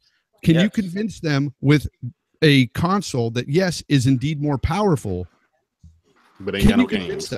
Can you convince them? Well, not just no games. Again, now let's say besides that, like for example, you can't. Let's say you got an Xbox user that transitioned in 2013. All the money they already put into digital games, physical games, their friends, everything. Are they going to give up all that for better graphics? First of all, within the same gen. How you gonna convince them to pay $500 to switch over? It's always been about the money. Everybody out here ain't got enough money to spend $500 on a console to get a subjectively better experience resolution wise. Because me being a 1X owner, yeah, I got a different opinion than all these motherfuckers in here talking about the 1X. Is this, that, and the third. Fuck out of here. Man, hey, listen, Porter Rock, I just woke up, bro. I'm sorry I'm late, but I just woke up and I saw the DM, bro. I wish I would have got in here when it first went off, because I got so much to say about this 1X, bruh. Anyway, I'm gonna let y'all continue. So I ain't gonna stop. So what's your experience? Because everybody that got it so far gave their experience. Oh, okay. So what you got? Fantastic. First of all, saying that the UI is faster, bullshit. That UI is not faster. Matter of fact, I got a 1S and a 1X, and comparing the two, they both perform the fucking same. So let's get that out of the way first. Second of all, bruh, this thing froze on me more times than my 1S. I've never seen this shit happen before. Granted, I did have to get a replacement for my original 1X because, I don't know, something was fucking wrong with that shit. So I took it back to GameStop. And guess what they did? They didn't have any Project Scorpio editions. So now I have a regular Xbox One X. Fantastic, right? I even called Microsoft because I was like, you know what? Forget it. I told the guy at GameStop, I was like, okay, y'all don't have any in stock. Let me hit Microsoft up and see, if they could just send me another Project Scorpio edition. And Microsoft was like, unfortunately, they only made a limited amount, so they can't guarantee that if I send it to them, that I'm going to get a Project Scorpio edition. So there was a small chance that I could have sent it back, and they would have sent me a Project Scorpio edition, but they couldn't guarantee that's what would happen. So I would have ended up waiting, maybe a week or so to get the replacement from them for it to only be exactly what GameStop gave me, which was a regular edition of the 1X. Super Lucky's Tale. Great fucking game. I'm sorry. I know the reviews say something totally different, but that game is actually pretty freaking good. What tripped me out, though, is it's not a very demanding game, and that shit was dropping frames. Why, fam? It's Super Lucky's Tale. Well, you know what? We'll chunk all of the system just came out yesterday. We'll chunk it up to all the games that having the problems or people are not amazed by. Yeah, we'll chunk it up to beta. Just. It's new, so I won't even hit it on that. It's like the PS4 Pro burning down all those houses and shit. People put lighters on the side of the Pro to melt it. Okay, so I'm waiting for some pony to melt the Xbox X. That's what I'm waiting for. Oh shit! I doubt that you're gonna. Or that dude who used a cigar and burned it on the side, and people are like, "Yo, exactly. Bro, there's no heat coming from that spot." So yo, at least pick the spot where the heat comes from. Yo, I was dying, bro. People are like, "There's no heat from that spot anyway." Like, what's he doing? Or the guy that wrapped his Pro in saran wrapped and set it on the toilet and peed on it. Yo, oh shit, my man. Shout out to P Reaper. On that video, bro. On that video, my man. And he tagged like Phil Spencer. Like, what the fuck is this? I wonder if he got a free Xbox. That's messed up, man. Wow. No, but look, I'm willing to concede. Okay, I'm conceding now that the power narrative is over. Okay, Xbox guys, you have the most powerful console in the world. Now, what are you going to do with it? How are you going to make sure that Phil, goes out, gives you the hardware. Are you going to go out and buy this console? Or are you going to go out and buy all those games that you missed the first time? I suggest you do. But right now, the power narrative is off the table. Nobody can talk about power anymore. There's no more. And let's get over it. 4 years has passed. We keep going back to launch mistakes. We keep going back to all the stuff that went wrong and media bias and Digital Foundry and all that stuff. Now this is your start over. Now from this day going forward, how you guys treat this system and how well it does, it's not Dunny D anymore. This is all Phil Spencer. This is all in their court.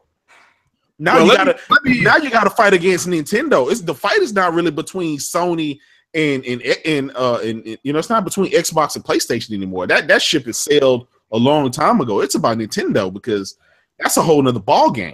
Shit! You just triggered Z with that one right there. Now, let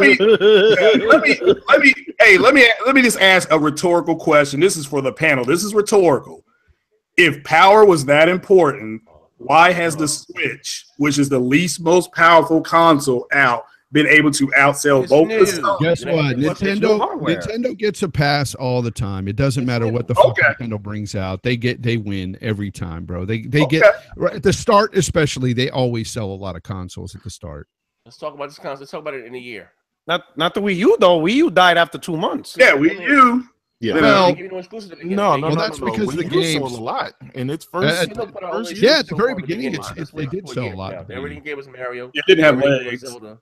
So let's wait about a year. Look, they're projected to sell 17 million Switches by March. That's their fiscal. 17 million. Yo, I'm trying to tell Z, like Z, I already ate my bowl of crow. And listen, man, it's easier when you do it on your own terms. Just accept it, bro. It's much easier to swallow when it's on your own terms. Yeah, I ate my crow too about Nintendo. That Switch, I wasn't expecting it to do as well as it has, and not one multi-plat has moved on that console. Yo, when I'm at work, the Switch is like a godsend, man. Like motherfuckers don't work no more. I'm like, yo, you got surgeons. They're supposed to do surgery, and they're in the fucking back doing Switch and shit. Like, you gotta save lives out here and shit. Well, look, and the thing costs like nobody's working. No one's going to school, or when they're at school, they're playing 2K. Like, what are you doing? It costs $299, so the price matters, man. Price matters. I had a question because Sick was going to get into Gears of War, and he got cut off. I want to hear what he said about Gears of War. Oh, no. Gears of War, the 1080p 60 mode. Mm-hmm. Definitely worth. Yeah, that is worth it. Yeah, definitely worth it. I just want to make sure you weren't going to go left and go, that shit is terrible. No. So it runs 4K. So it runs 4K 30, 1080p 60. Right. The 4K 30. I was less impressed by that, honestly. Yep. Because when you look at like the textures and shit, even though I got the 4K assets and stuff like that, what they did was very, very weird. The closer you get to shit, the worse it looks. When you step back and look from a distance, the shit looks amazing. And it's like, I was like, what the fuck is this? I thought if it's 4K assets, when you get close, you should see the 4K. Well, see, here's the thing, okay? It's 4K assets, but at the same time, they didn't go back in and remanufacture this game specifically for the X. It is still a Xbox One game.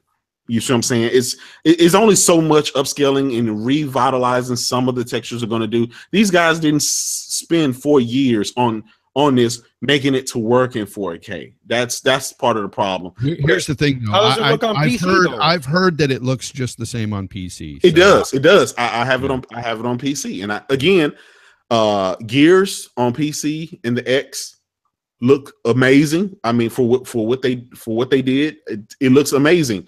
Shadow of War looks amazing on the X. Halo looks amazing.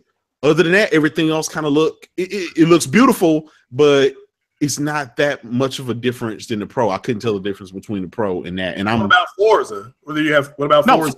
Yeah, I have Forza on PC and I have it on the X. And they both look exactly identical. Beautiful games. Keep in mind, Digital Foundry nailed it. GT Sport still has it, man. Still looks better. It's fucking shit. It looks real. It looks photorealistic. I have to call out Santito and say that's bullshit, dude. Horizon Zero Dawn's a beautiful game, but I think Gears of War 4 looks way better. Whoa! What? No, shit. No way. Let me tell you something right now. No way, bro. No way. Look for any Jaggies and shit in Gears of War 4. Listen. It's hard to spot. With Horizon Zero Dawn, you move left and right, you see that shit. I'm just talking. I played Horizon Zero Dawn on the Pro. I'm not talking about. I'm not talking about what they visualize or what they put on the screen. You know, beautiful mountains and sunsets. No, I'm talking about graphically. When you're comparing apples to apples, graphics to graphics, Gears of War 4 shits all over Horizon Zero Dawn. Yo, I want to say that's nuts, man. I want to say, I want to say, shout out to Showstopper. He came out of his coma. My man was up in Mount Sinai Hospital. The Stampede trampled him like 2 years ago. He hasn't been back since. The power of X rose him from the grave, and now he's out like Jesus.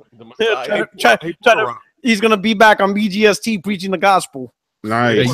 You can't compare a game that doesn't even hit 4K at 30 frames per second to a game that's hitting 1080p with ultra settings at yes, you can. per second. Yes, no. What I'm saying is it's not. Here's the thing about it. When you talk about graphics, again, but it looks Z alluded to it earlier. He alluded to it earlier. Are we talking about the PC version or are we talking about the Xbox version? Even the PC. I'm talking. No. I want to compare the Xbox One X version doesn't run with 1080p 60. It runs at high settings, PC, 4K ultra settings. It has all that. Listen, I'm going to tell you why. Horizon Zero Dawn, again, it's exclusively made. You know, these guys are geniuses. Guerrilla Games are geniuses. Here's the thing about it: the creativity and the artistry that they built, and the lighting and everything that makes up graphics, not just resolution. Z had already said it in the beginning. He done already alluded to it in the beginning. Lord. You know what I'm saying? I'm just using his words. It's a good look. Look. Don't get me wrong. Horizon Zero Dawn is a beautiful game, guys. But when you're comparing graphics to graphics between the X version of Gears of War 4, to me, my eyes, and I have some good eyes. It's way better on Gears of War 4. And I have the X. I have Gears 4 on the X. J-Dub, man. J-Dub. Listen. Here's the thing. I didn't. And listen, if you want to say on the S or the regular Xbox. But with the textures, the actual 4K assets and Gears of War, bro, like I have it. I told you in the beginning of the podcast. Listen, I would hate to question your. I don't want to do that here. But we're gonna compare apples to oranges here. Like this. That's absolutely. We're not talking about. Listen, we're talking about the 4K assets. I will say this. It's crazy. I will say this. Wouldn't a more fair comparison will be between Uncharted 4 and Gears 4 because Horizon Zero Dawn. No. Because the reason why is because Horizon Zero Dawn is an open world game, so there's a lot more to render. No.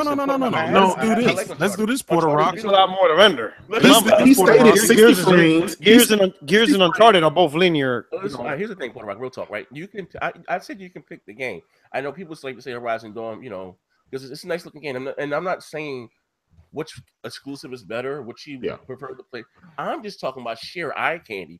I don't know what board that was on Gears. I just started the campaign and I'm like blown away. I was saving it for the X or Project Scorpio, whatever the case may be. That imaginary console that told me when it was coming up about 9 months before they announced it. But the board when you was walking was the robot and you got the shit flying around in the air. And you got the particle effects. The particle effects in that game are so much better than anything seen in Horizon. Horizon Zero Dawn. Let's do this. You have ants. Wait. Listen, Horizon Zero Dawn. You have ants with freaking grass in their mouth walking up the side of the trees. That's how detailed that is. But you got to keep it in perspective when you're talking about the graphics, the textures, the particle effects, the ambient occlusion, all that stuff. Horizon hands down.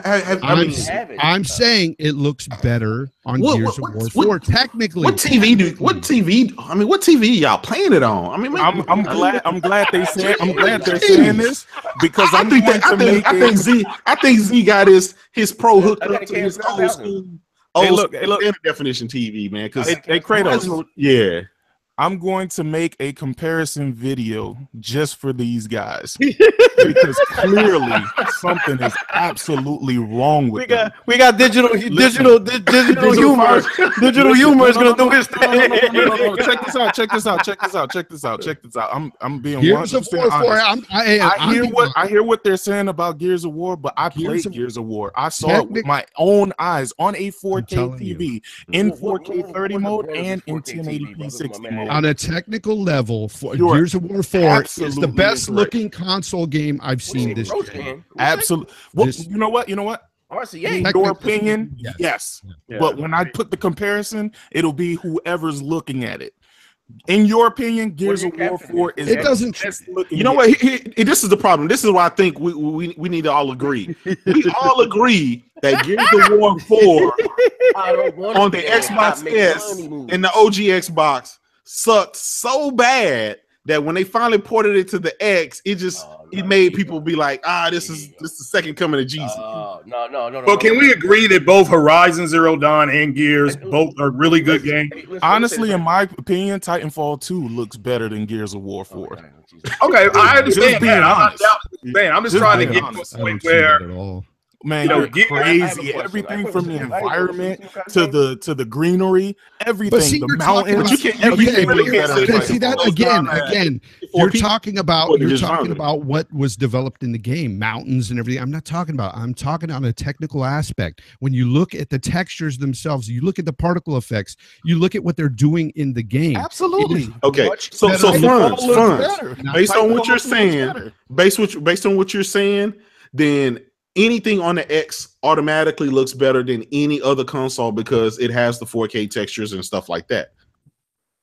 So I mean, that's a. I mean, if we're gonna go by that, I mean, it has. Well, if you want to say technically, then yeah.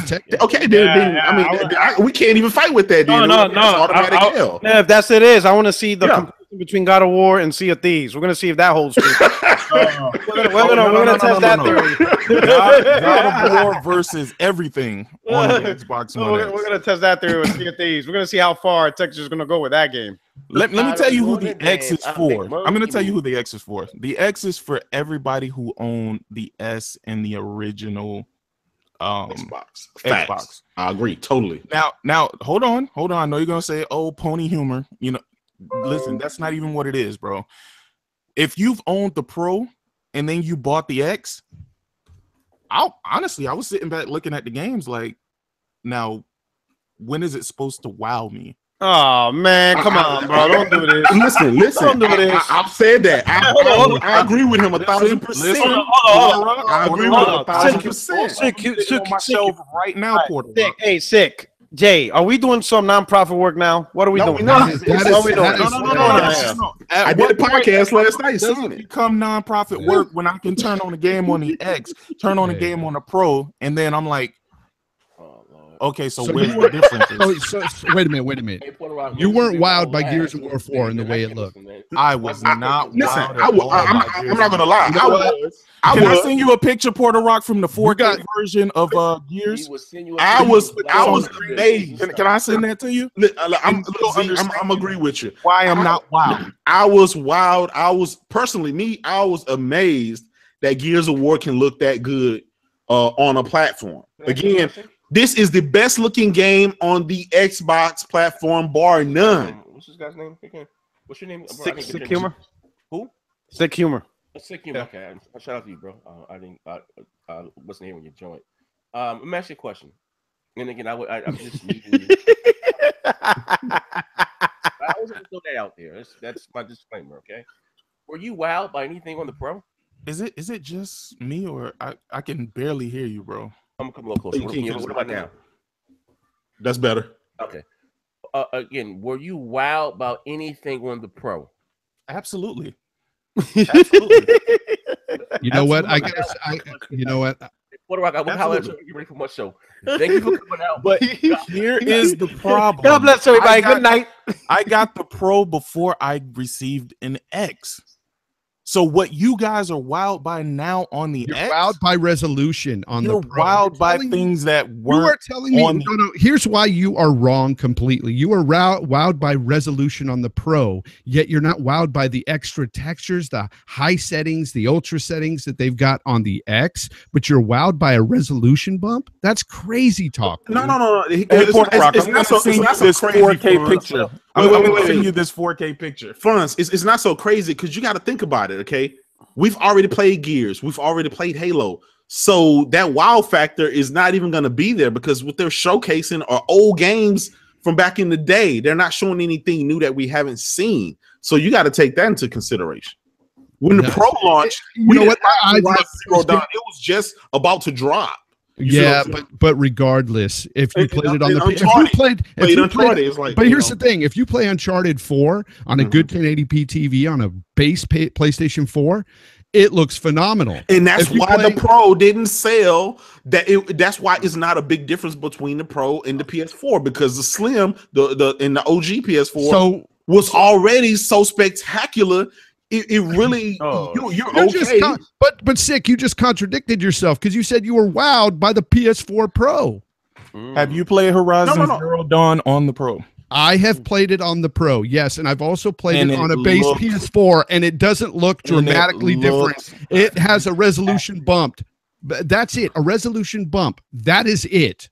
I will put that on anything. It's a resolution bump, bro. When you zoom in on anything, it looks butter smooth, man. That game, I mean, that game is beautiful. You just gotta give it up to those guys. It's a resolution bump. Yes, what they did, what the developers did with that console is amazing. What they did with the base PlayStation 4 is amazing because that's where I'm going to give credit.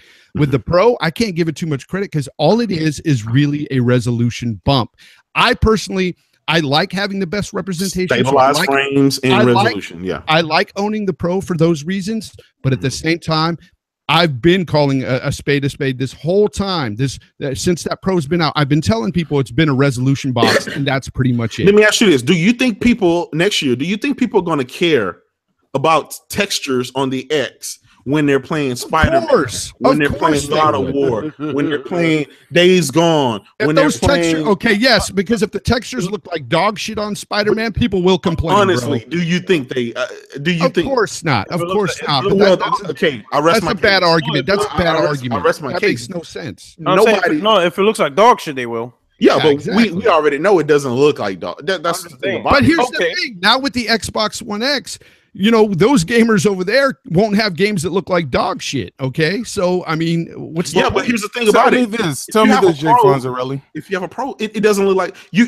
Again, Xbox guys are just getting what the PlayStation guys have already had for a year. It's like welcome to the club. Truth. Shit. Oh my God. See, Truth. But Jay Fonzarelli, tell me this, bro.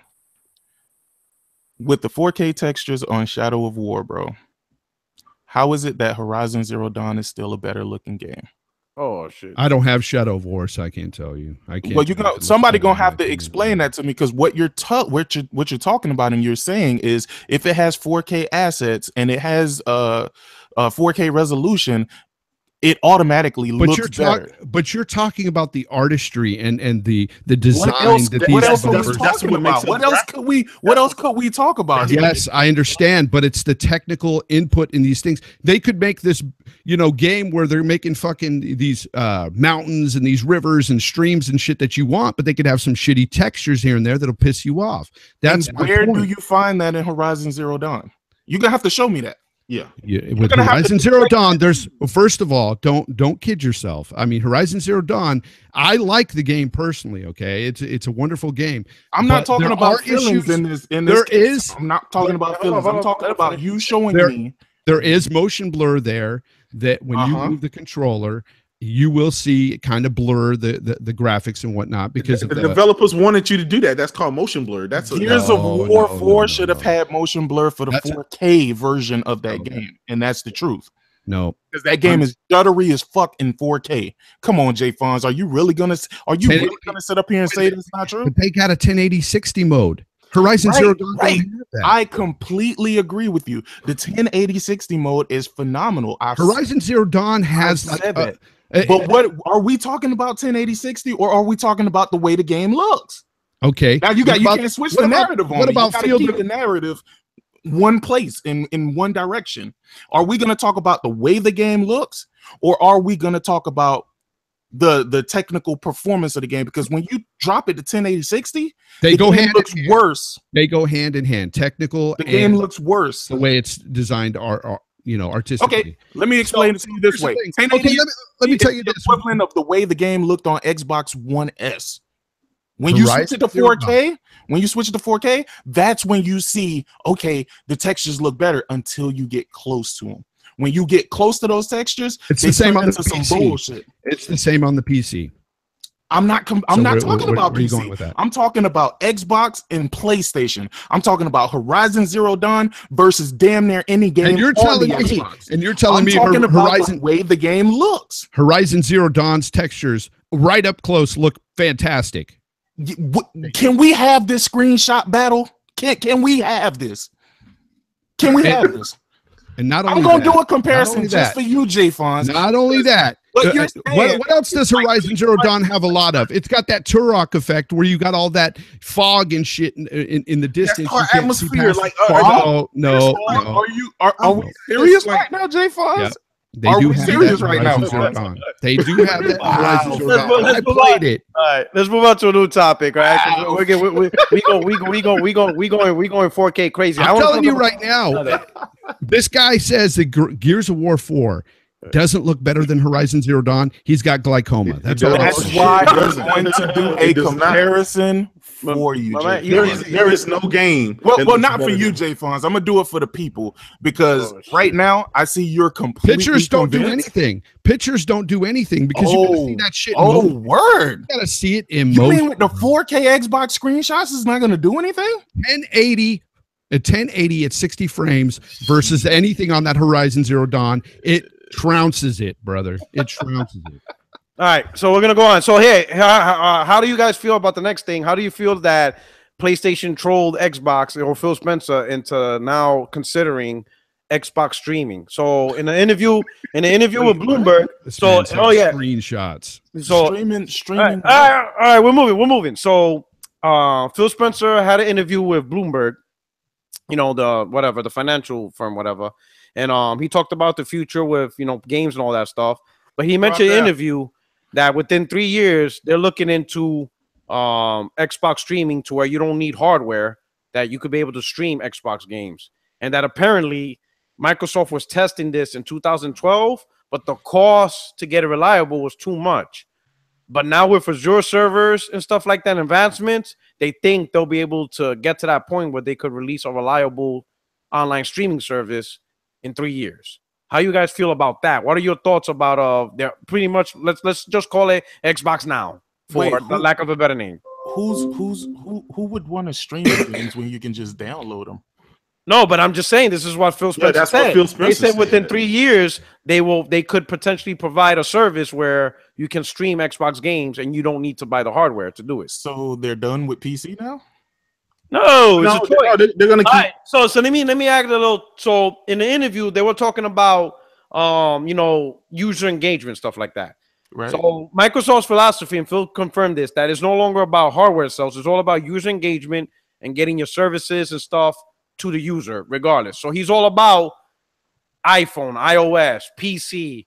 He still feels providing hardware is still important because he feels there's still a segment that wants to connect to the TV. So he said that's still going to be there. But added on to all that, streaming where you don't need hardware. And he says that's potentially could be available within 3 years.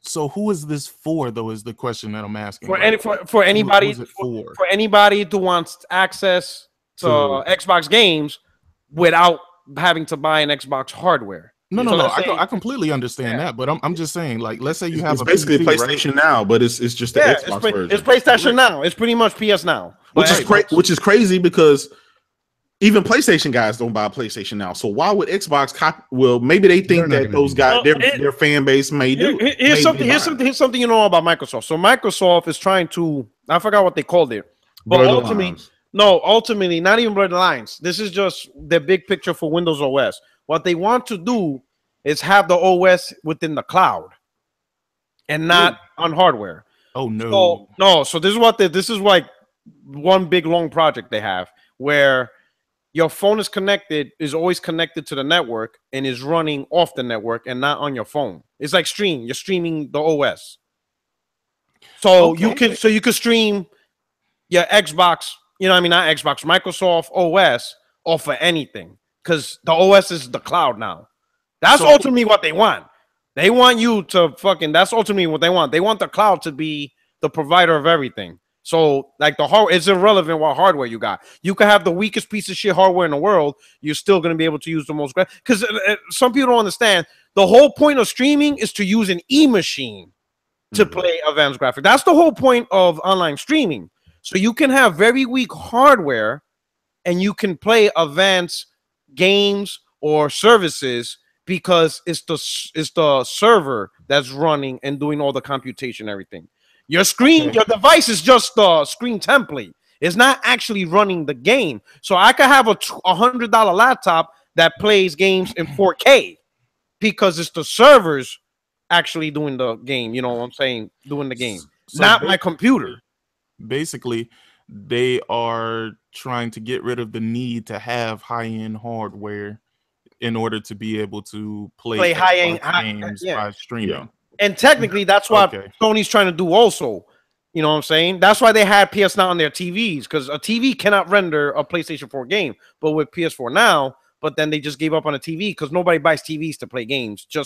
Nobody buys a standalone TV to play a video game. That's not how it works. With the quality of the quality of streaming games and shit like that, I definitely wouldn't go for it because like internet service providers be on some BS, bro. So with them being on some BS. Shout out to Spectrum Cable.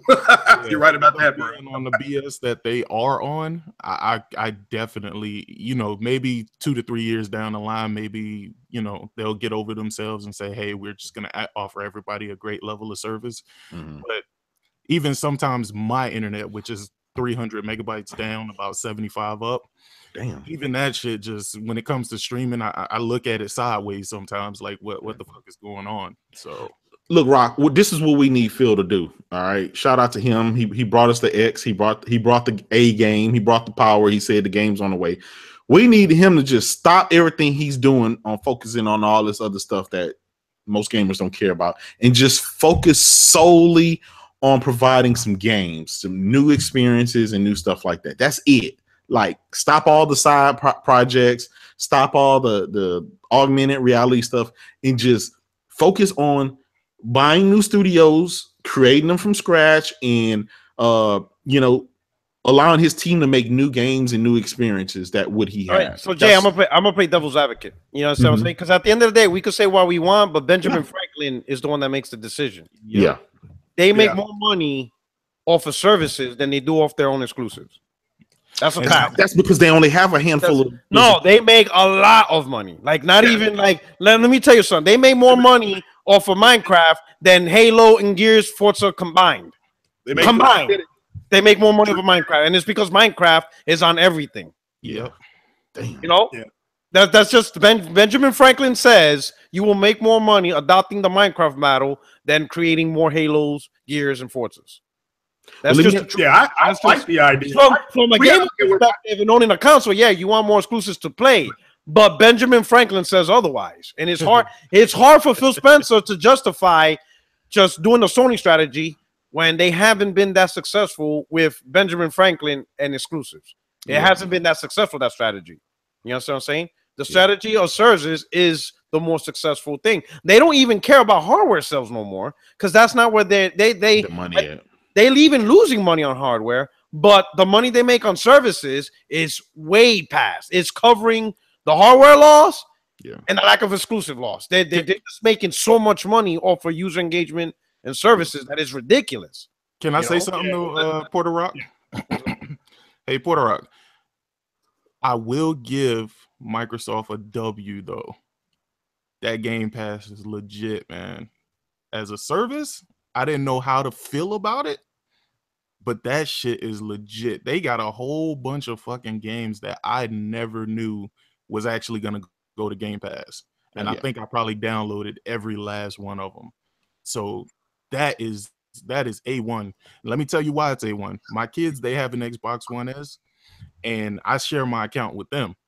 So they just go in and whatever I download or whatever I can download, they go in and download. So I got EA access and I got Game Pass, and it literally renders me with no reason to buy any games on the X. Yeah, and Microsoft probably makes more money with that service than anything else if more people join it. Probably. And their backwards compatibility, that joint tripped me out, dude. Ninja Gaiden Black, I was playing it today, and I was literally amazed at how it looked in game. Like the menus and the FMVs and stuff were still like low quality, but the game itself looked phenomenal, man. Okay. Hey, so J-Fons, what are your opinion on streaming? Xbox possibly having an Xbox Now service in 3 years? I think if they were to do that, they'd be dumb as hell, because I'm not a fan of the streaming service. I tried PS Now back in the day when that first launched, and I disliked it a lot. You can feel the actual like latency in it, or at least at that time you could. I don't know if it's improved, but regardless, there's always going to be latency there, whether you can feel it or not. It's there. And especially when you're playing multiplayer games and stuff, there's no point to it. If you're playing any game, I think just having it on your system, you know, being able to play it from your system is just much better. The online streaming stuff is garbage. Let's call it what it is. Trash. I agree. Man. I said, go ahead, Craig. What you I was going to say, we got to remember that the reason why Microsoft is where they are as a company, even with Xbox, is because they were able back in the day to get, you know, to make the next great thing. So for them, this could be it. And I'm willing to at least see where it's willing to go. I mean, to me, Phil Spencer, ever since he's come in, he's done an admirable job. And I said Xbox was the Cleveland Browns. You know, it was a dumpster fire, you know, and this guy literally has come in, he has turned it around. So maybe they could be onto something. I'll wait for some more information. I know he was on Bloomberg News today talking about some. I don't know what he talked about, but you know, I'll look at that because obviously they have a direction they're going. If it's streaming, I personally think I agree with shout out to Rich Review Tech and all those guys. That's where they've even thought it's going. So I agree with Jay Fonzo. I'd much rather just download it and play because the streaming with internet, like you said, Porter Rock, issues with Spectrum tonight. So unless they can get that shit fixed, you know, it may be short-lived. But I'm willing to give Phil Spencer the benefit of the doubt for the simple fact that I think he has done a pretty good job considering the house was on fire. Okay, that's just my opinion. He definitely did, man. Phil Spencer is a very, very smart guy, dog. Like when you can convince people that exclusives don't matter, fam, like you are good. You are good. When you can literally have people parroting what you're saying and spewing business jargon, like for Phil Spencer, I understand that that's his job and that's what he needs to say. But when you have people going against their own interests, you listen, I tip my hat to him, bro. And I'm not even trying to be funny. Like, I know y'all probably think I'm cracking jokes and shit right now. I'm not. Well, I think the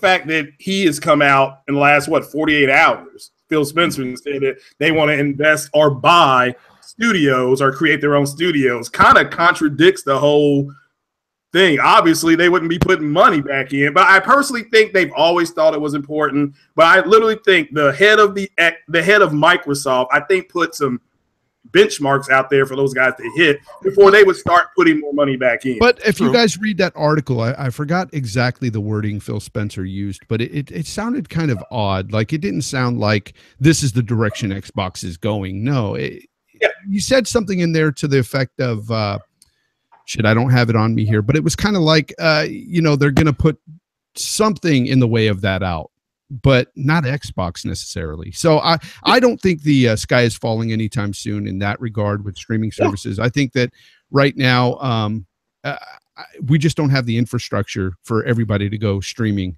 So I think it would be suicide if they were to do something like that, to be honest. Agreed. I agree.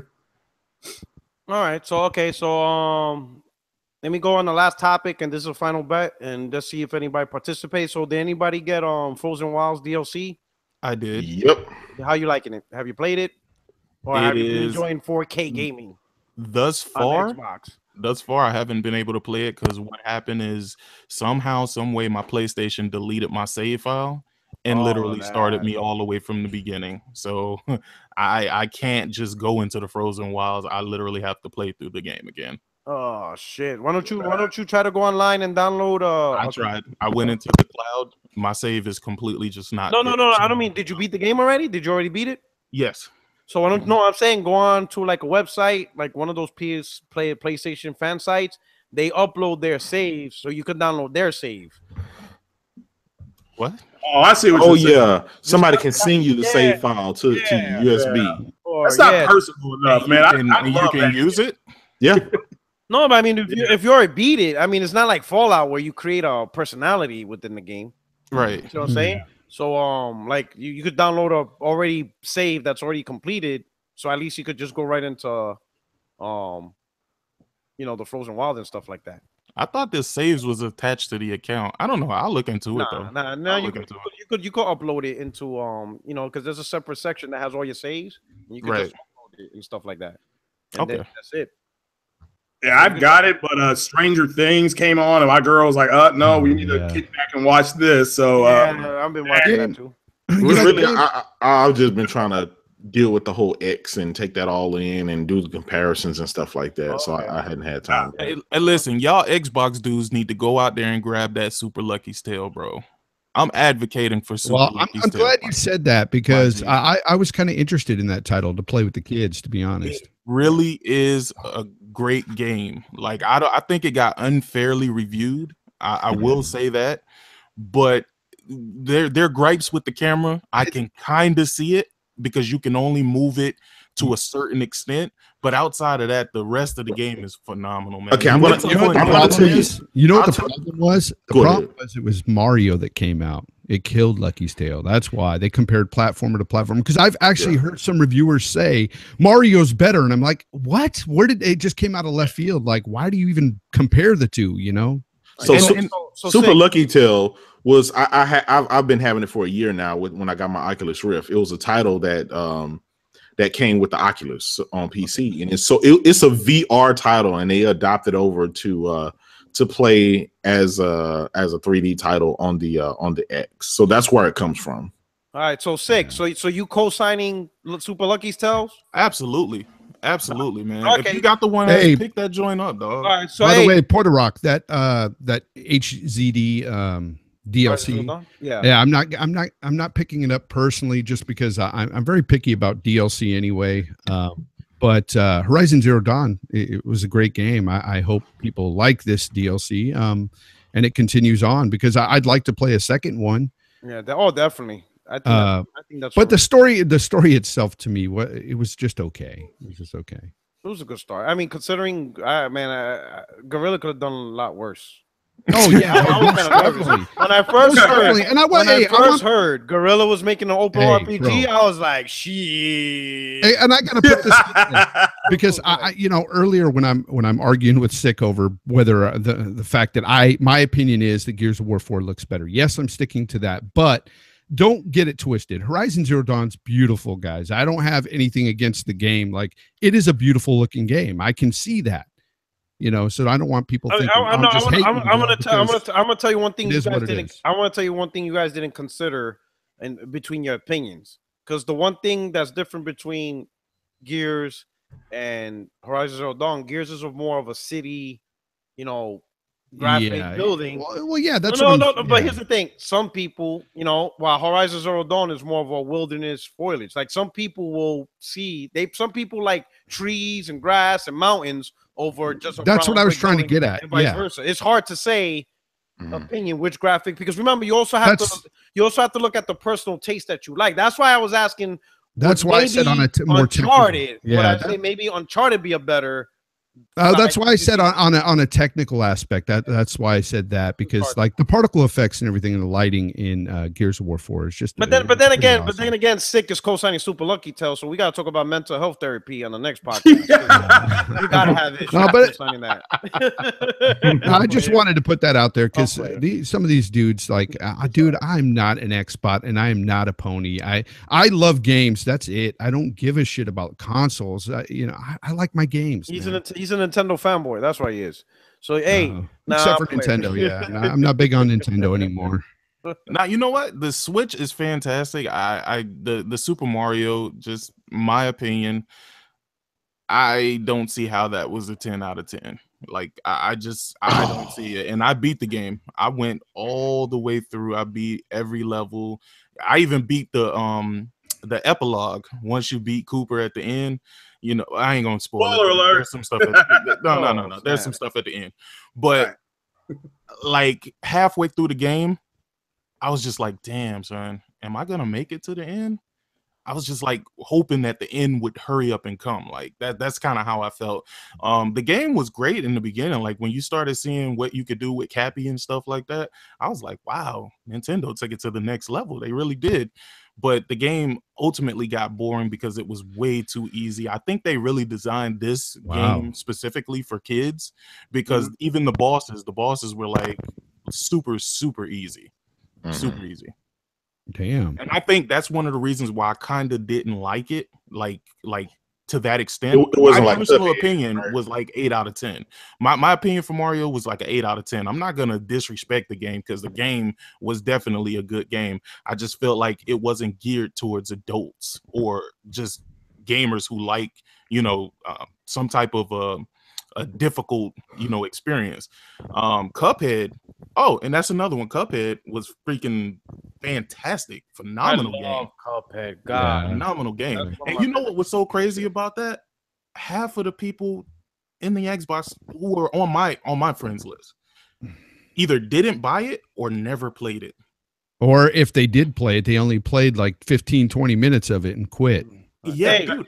I got all the achievements in that game in about a day.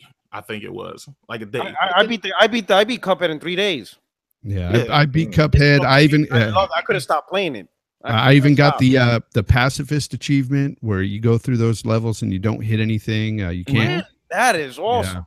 Yeah. You had to do some maneuvering. You had to do some jumping and some stuff to get around. And less than 1% of gamers have got that achievement. So less than 4% actually beat the game. When I beat it, and I saw the achievement, the achievement was like 3.78. I'm like, I just got this console, and I'm like one of the few to beat it. It's sad because a lot of people they overlook that game, or they think it's too hard, and it's like, whatever. But you know what? Here's another thing. Like I'm playing Sunset Overdrive, right? And I was wondering, people were talking about it. Like, let me look at the achievement when you finish the game, and I'm like 18%. I'm like, wait a minute, only 18% beat Sunset Overdrive. Like, how is that possible? I feel slightly different about Sunset Overdrive. I tried playing that game. I'll be honest, it's repetitive. It's getting old. It's getting old. Right? Run here, grab this, run back, defend this. I don't mind that. What is annoying me now? Like in the beginning, this was cool, but now it's getting on my nerves. Is that you only could really play the game grinding on a pole. Like you have to always be on the move. Like I actually like that aspect of it. It's cool. Like that would be cool as an enhancement to a better gameplay system, not as the default. Like I'm running like what I normally do when I fight a monster or a boss is I pick an area where I could just go in a square, so that way I don't have to focus. Like it just gets annoying. I'm like, this is getting stupid. Like they should have had you should be able to walk around the ground. Like Fonzarelli, when you told me about that, I didn't understand. But I know exactly what you're talking about. Yeah, I hate Sunset Overdrive, bro. It gets old that game. It gets old that you can't walk on the ground because walking is really useless. Yeah, like you really. Hey, I want to shout out to Daniel. Hey, you know what? It's no wonder they can't find somebody to take that game off their hands. But here's the thing. Look at this. Look at this. So the game sold over 1 million, right? That's the estimate. Let's say it sold 1.5 million just for numbers' sake, right? 1.5 million, right? Only 18% of the people who bought it beat it. That's only 270,000 people. So anyone who brags about this game is about 250,000. That is not enough for a successful sequel. Majority of the people who bought part 1 is not going to buy part 2. They're not going to buy it. If you didn't beat the first one, they're not going to go buy part 2. You're talking maybe 300,000 people getting this game, a sequel. It's going to fail. No one really played the first one or beat it. You know, that's what it's like Titanfall. 10 million people bought Titanfall, but I guarantee most people didn't like it. That's why the sequel failed. Most people didn't care for it. So when the sequel comes out, they're like, I didn't like the first one. I'm not getting the sequel. You know what's bad too? The sequel was really, really good. The sequel really good. Amazing. But you know, it's kind of like if you didn't get if the first game doesn't impress you, you know, like the hype and everything, like, oh, I'm gonna get it. Then once you have it, you're like, I don't like it. You're not gonna get the sequel. But anyway, I wanna do a super chat shout out. Daniel J, he donated $5 super chat, so he has a question for us to answer. So he's asking, do you think it's possible we may see Microsoft is going with software? You completely disappeared, bro. Yeah. Do you think so though? No, you disappeared. No, we didn't hear anything you said. Didn't hear what you said. Oh shit, my bad. Because you know what's funny? Because the answer you gave kind of fucking. All right, so this is a question. You ready?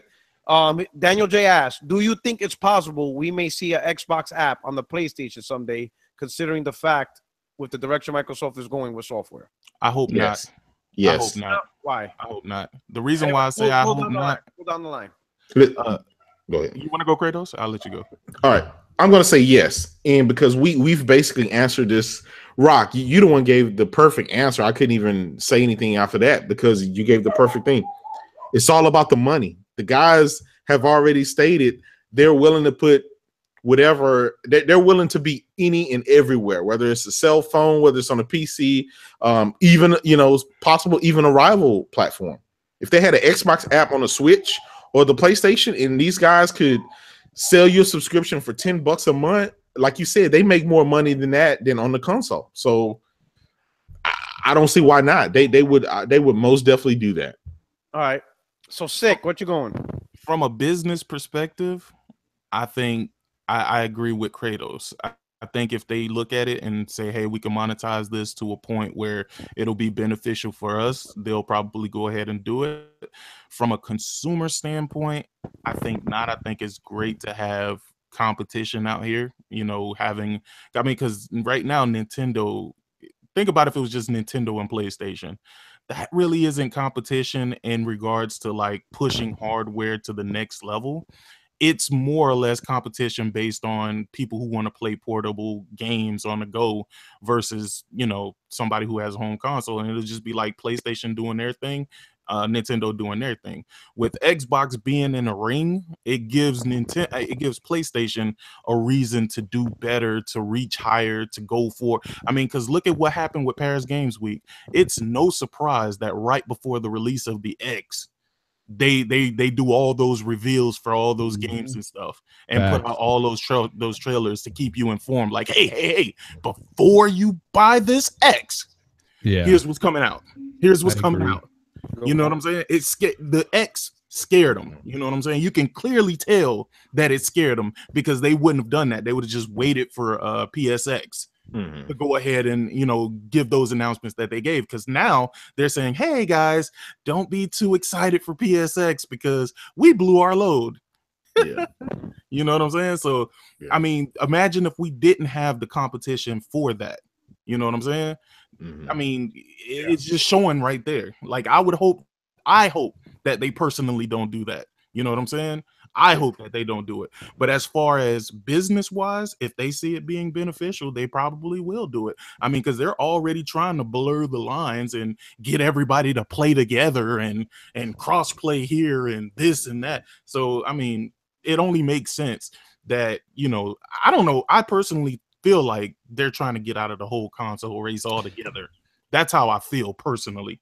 But going about it this way, I don't think I want that, because once PlayStation see that there's no longer any competition, there's no reason for them to step out and do anything better for us. That's true. Yeah. Fonz, what you think about that? Personally, I think that Sick is kind of right with them trying to get out of the whole console arena. I think not necessarily get out of the console arena. I think they're going to go more of a PC route in the future. So they won't have an app on PlayStation. No, I don't think that's going to happen. Shout out to Daniel J, by the way. But I do see Microsoft going the route of, say, sort of like a Steam box sort of situation in the future with Xbox. I think that's what they want to become eventually, because they're more PC oriented, and I just see that from Xbox in the future. Just everything that's happening with them lately just makes me think that. But where does that leave the hardcore gamers that are used to having consoles and used to having things the same way over and over? Just give us a controller, give us a box, and we'll buy our own games. Where does that leave people like us? You do it on PlayStation. Honestly, I think it hurts the consumer at the end of the day, especially if they continue this narrative of not having exclusive games that are really appealing to the majority. Right now, it's sad to see that Microsoft has fallen as much as they have, to be honest, because it hurts the overall consumer. It hurts the gamer. And for me personally, like, that's why I've played mostly on PlayStation this gen, is because of those exclusives, because they had the and yes, I'm in the minority, but they had the most powerful console. I am part of that group that thinks that, you know, that's what I want. I want the best representation of these multiplats. So that's why with some of these multiplats, I'm going to be moved over to the X, just because I'm that type of person. I like that power. You know, I need to have that. But exclusives are really the key there. And if they go to a more Steam box situation, I doubt they really. I think they continue this trend of just a sparse, trend here. I think we'll get an exclusive every 6 months or so, and it might not be a fantastic exclusive, but that's depressing, man. I'm completely opposite of Jay Fonz. I literally bought the X for exclusives. I didn't buy the X for multiplats. I have a PC, and I have a very powerful PC at that. So, if I really cared about the best multiplat, that's where I would play. But I'm not I've done the PC gaming in the past. I do not like mouse and keyboard. And I know you can play with a controller, but when you try to play competitively, fuck mouse and keyboard. I mean, you cannot play with a controller against mouse and keyboard players. It ain't happening. But PUBG, that's coming out in December, and the X guys will be able to play with the PC guys, but the X is going to be 30 frames per second. Yeah, I think they're going to have certain rooms that you can play against those guys, and then you'll be able to play against just guys on the X without mouse and keyboard support as well. So that's great. Aren't they releasing mouse and keyboard support for that game specifically? Yeah, but they are, but it won't be 60. Yeah. Go ahead. Yeah, they're going to be separating, the mouse and keyboard players from the controller players if they want it to be that way. If you want to play with mouse and keyboard players with a controller, they're going to give you that option. Yeah. Hey, I want to give a shout out to Lionel. I want to give a shout out to Lionel Bogan in the chat again. He did. I remember he's one of my first dudes that was in the chat, and he always said that the possibility of an Xbox app on a Sony console, and then he's asking if it gets to that point, do we really need a third console? I'm gonna answer that question real quick. Being on Xbox, I noticed one thing. A lot of people on Xbox, and I'll be honest, majority of them ain't on it because of the exclusives. I'm gonna be honest. Like in the party chats, talking to people, the last thing they mention is the exclusives. Even though we know there's Halo and Gears, but 9 times out of 10, talking in a party chat and what people like about Xbox is usually because of the ecosystem. They like the party chat. I mean, like, and this is something I never even realized. So party chat and all that shit was there for a long time on Xbox. We're talking since the OG, right? You got people, picture this, and this is the truth. This is one thing. There's a lot of people that love Xbox beyond just because of exclusives. Some people don't understand that, but you got to consider this, right? And I never thought about this until, talking to some people. Imagine Xbox comes out 2002, right? And you're in the preview program, the beta or whatever, and you're on party chat, and you're 10 years old, right? 2002, right? You're 10 years old. You meet up a couple of guys that are 10 years old, 11. You're together. You're talking. You're party chatting. You're in a party chat. You're talking about games. You're talking about life. You're playing different games. You're just socializing, right? This is 2002. Now it's 2017. You're talking 15 years later. You're talking about dudes that are now 25 years old. Some of these dudes now have kids, got married, graduated college, and they're still on their Xbox talking to each other. PlayStation never did that. Yeah. Never. We just got party chat this year. I mean, not this year, this generation. Yeah. We never established relationships like that on the Xbox. And think about it. And probably Microsoft never intended it that way. They probably just thought, hey, just create a party chat so people could just bullshit and talk. But they never probably thought that you got guys that known each other since they were kids, and now they have kids themselves, and they still talk to each other over this damn console. Yeah. So for millions of people, it's not about playing exclusive. It's a family. Yeah. They are best friends on this console. Yeah, and that's something Sony never did with a PlayStation. They never established a platform where you can have lifelong friends. You know, there's people who got married. Yeah. Oh, you're gone again, bro. So some people will buy Xbox, not because exclusive. It's because of an ecosystem where their friends all gather on this platform, you know. So at that certain point, Microsoft knows we got this segment. You know, to me, the fine line of whether Microsoft decides or Phil Spencer really decides to put an Xbox app on PlayStation is when he realizes Xbox has gone as far as it can go in terms of market penetration with hardware. We can't go no further. So now it's time to put these games on a platform to make money off of PlayStation. And I think Sony won't have an issue with that because remember, Sony. That means they'll have a larger install base. Yeah. And so it's one hand washes the other. That, I mean, if that makes Microsoft sense. realizes hardware-wise, we got who we got because these people will always play Xbox because of the ecosystem. We don't have to worry about losing these guys. But we're not going to let me just say, we're not going to win over the PlayStation crowd. It's not going to happen. Yeah. When Microsoft and Phil, when Microsoft and Phil reaches that point where they realize we're not going to win over the PlayStation crowd, we're not going to win over the Nintendo crowd, they're going to stay where they're at. We need to adopt a strategy to make money off of them. Yeah. Well, let me say real quick, I think that's something, and I've noticed that since I podcasted, and I underestimated it. The Xbox community really wants to play games online with their friends. And the PlayStation people, for the most part, don't care about that. The PlayStation guys I can't speak for all of them. The ones that I've talked to and, you know, giving me their time and stuff like that, they have literally said, Craig, I don't want to come home from work, put on a headset, and shoot somebody, you know, sit in the bush like I'm gonna shoot this guy over here, then get one-man army, and you call in the B2. They don't want to do that. They want to play the games, get lost in the worlds, and I just think that's part of the reason why there's been, you know, people going back and forth. Is you have two different kind of consumers consuming the same products, but they consume them differently.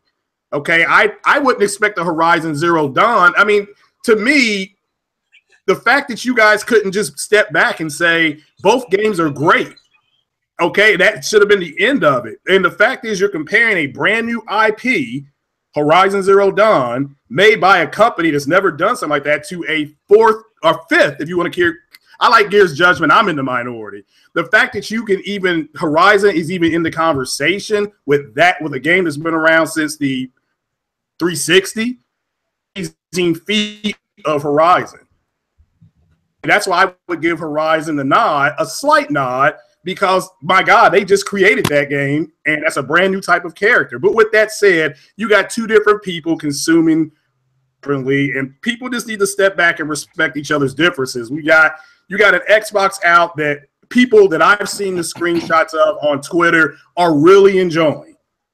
Really enjoying. So go, and the people that bought it, congratulations. I personally think that I wouldn't have paid $500 for it because it's multi-plat based only. And I'd much rather be have content on the same game. You know, I'm a big Star Wars guy. So I want the content. You know, I don't want to have to wait and see how long they're going to hold this stuff on Microsoft. Destiny, the original Destiny game, they just completed the original Destiny stuff for Microsoft. It like 3 or 4 months ago, not too long ago. So I just think I think both games are great, but as far as what Microsoft's future is, they possibly could do an app. Like you got, I agree with Sick. I agree with Sick. I don't want them to do it, but I also agree with Kratos. You want access to all those people, and Microsoft's executives have said at the executive level, we want to tear down walls and stuff like that. So I think ultimately that's where they're going to end up, but not too soon. Not too soon. I'm still the get off my lawn guy. Get off my lawn. I'm that guy, you know. You know what though? What I kind of believe, and this is only based on what I've seen myself, is I don't think is that Xbox gamers don't care for exclusives. I think they just don't care for Microsoft's exclusives. No, you don't understand. It's like, all right, everybody has their own individual priorities of what they like about a console. We can't rope 200 million gamers into saying we all like exclusives. That's why we buy a console for. Right. A lot of Xbox gamers, they buy this console because it's something more than just simply playing an exclusive. You're talking about people, like I said, you're talking about people that knew each other for 15 years. Yeah. They were 10 years old, and now they got kids, and they still talk to each other.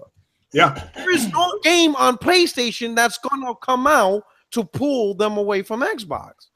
You know what I'm saying? Because that's something on a personal level. Games come and go, but something like that where you talk that's 10 years old, and now you have a college degree and a daughter and a wife, and you're still talking to that dude on Xbox? You know what though? That can just be an app though. That can just be no, but you can't beat that though. Yeah. A lot of these guys though, these Xbots, so to speak, they have a PlayStation 4 as well. They play those exclusives, so I mean they know. That's true. You know Yeah, but I'm just saying, if God of War, if Spider-Man, if Days Gone, if all that stuff was announced for Xbox, they would be excited. It would be over. Of That's all I'm course. saying. I mean, Of It course. would be excited. I would say the hardcore, yes. The hardcore they'll be excited for. But let's be honest. And this happens every generation, okay? You know.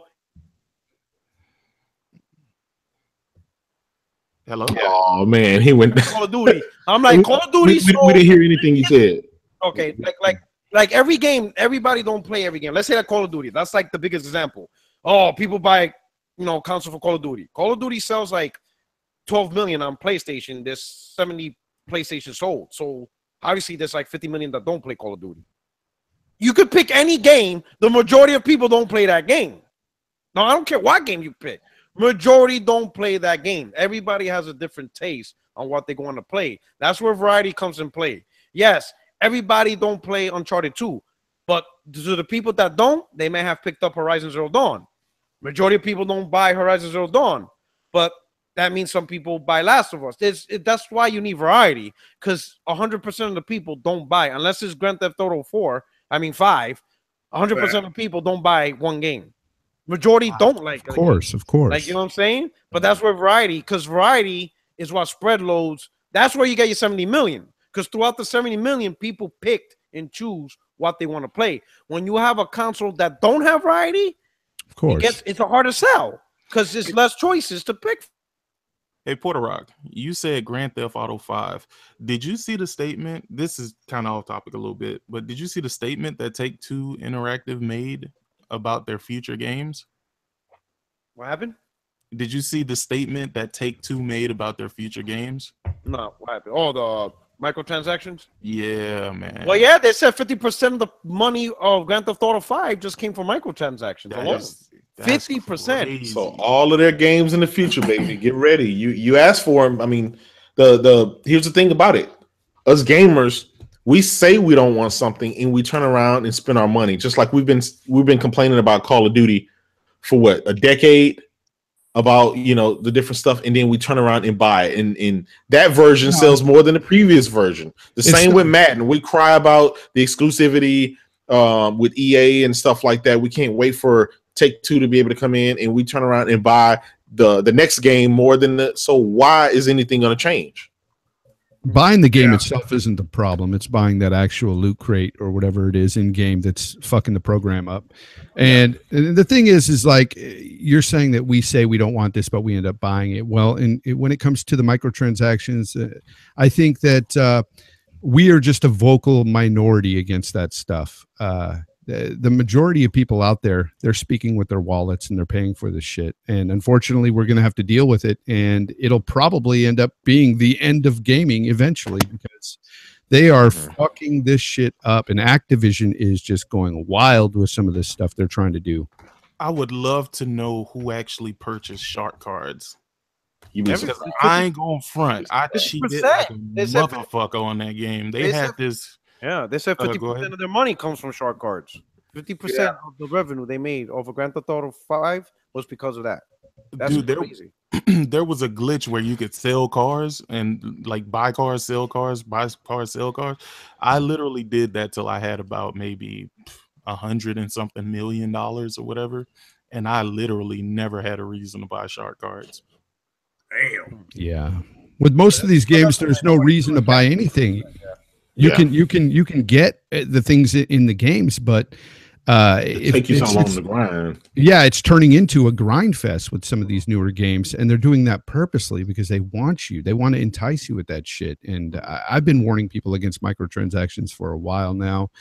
And I'm going to continue on that. And I know people hate when I bring it up, but I don't give a fuck. They are evil. People don't need to be spending that shit on this stuff because it is fucking up our games. And eventually it's going to fuck up your favorite game. So keep buying them. That shit's coming because of the fucking phone gaming, man. That's where that shit is coming. Well, it's coming because it's a billion-dollar industry just on microtransactions alone. They're making billions, bro. Fucking billions. All you got to do is just do a simple Google search. You can see that it's just about greed. It's not about they need to cover rising dev costs. I'm tired of hearing that bullshit. That is a straight up bullshit fucking argument.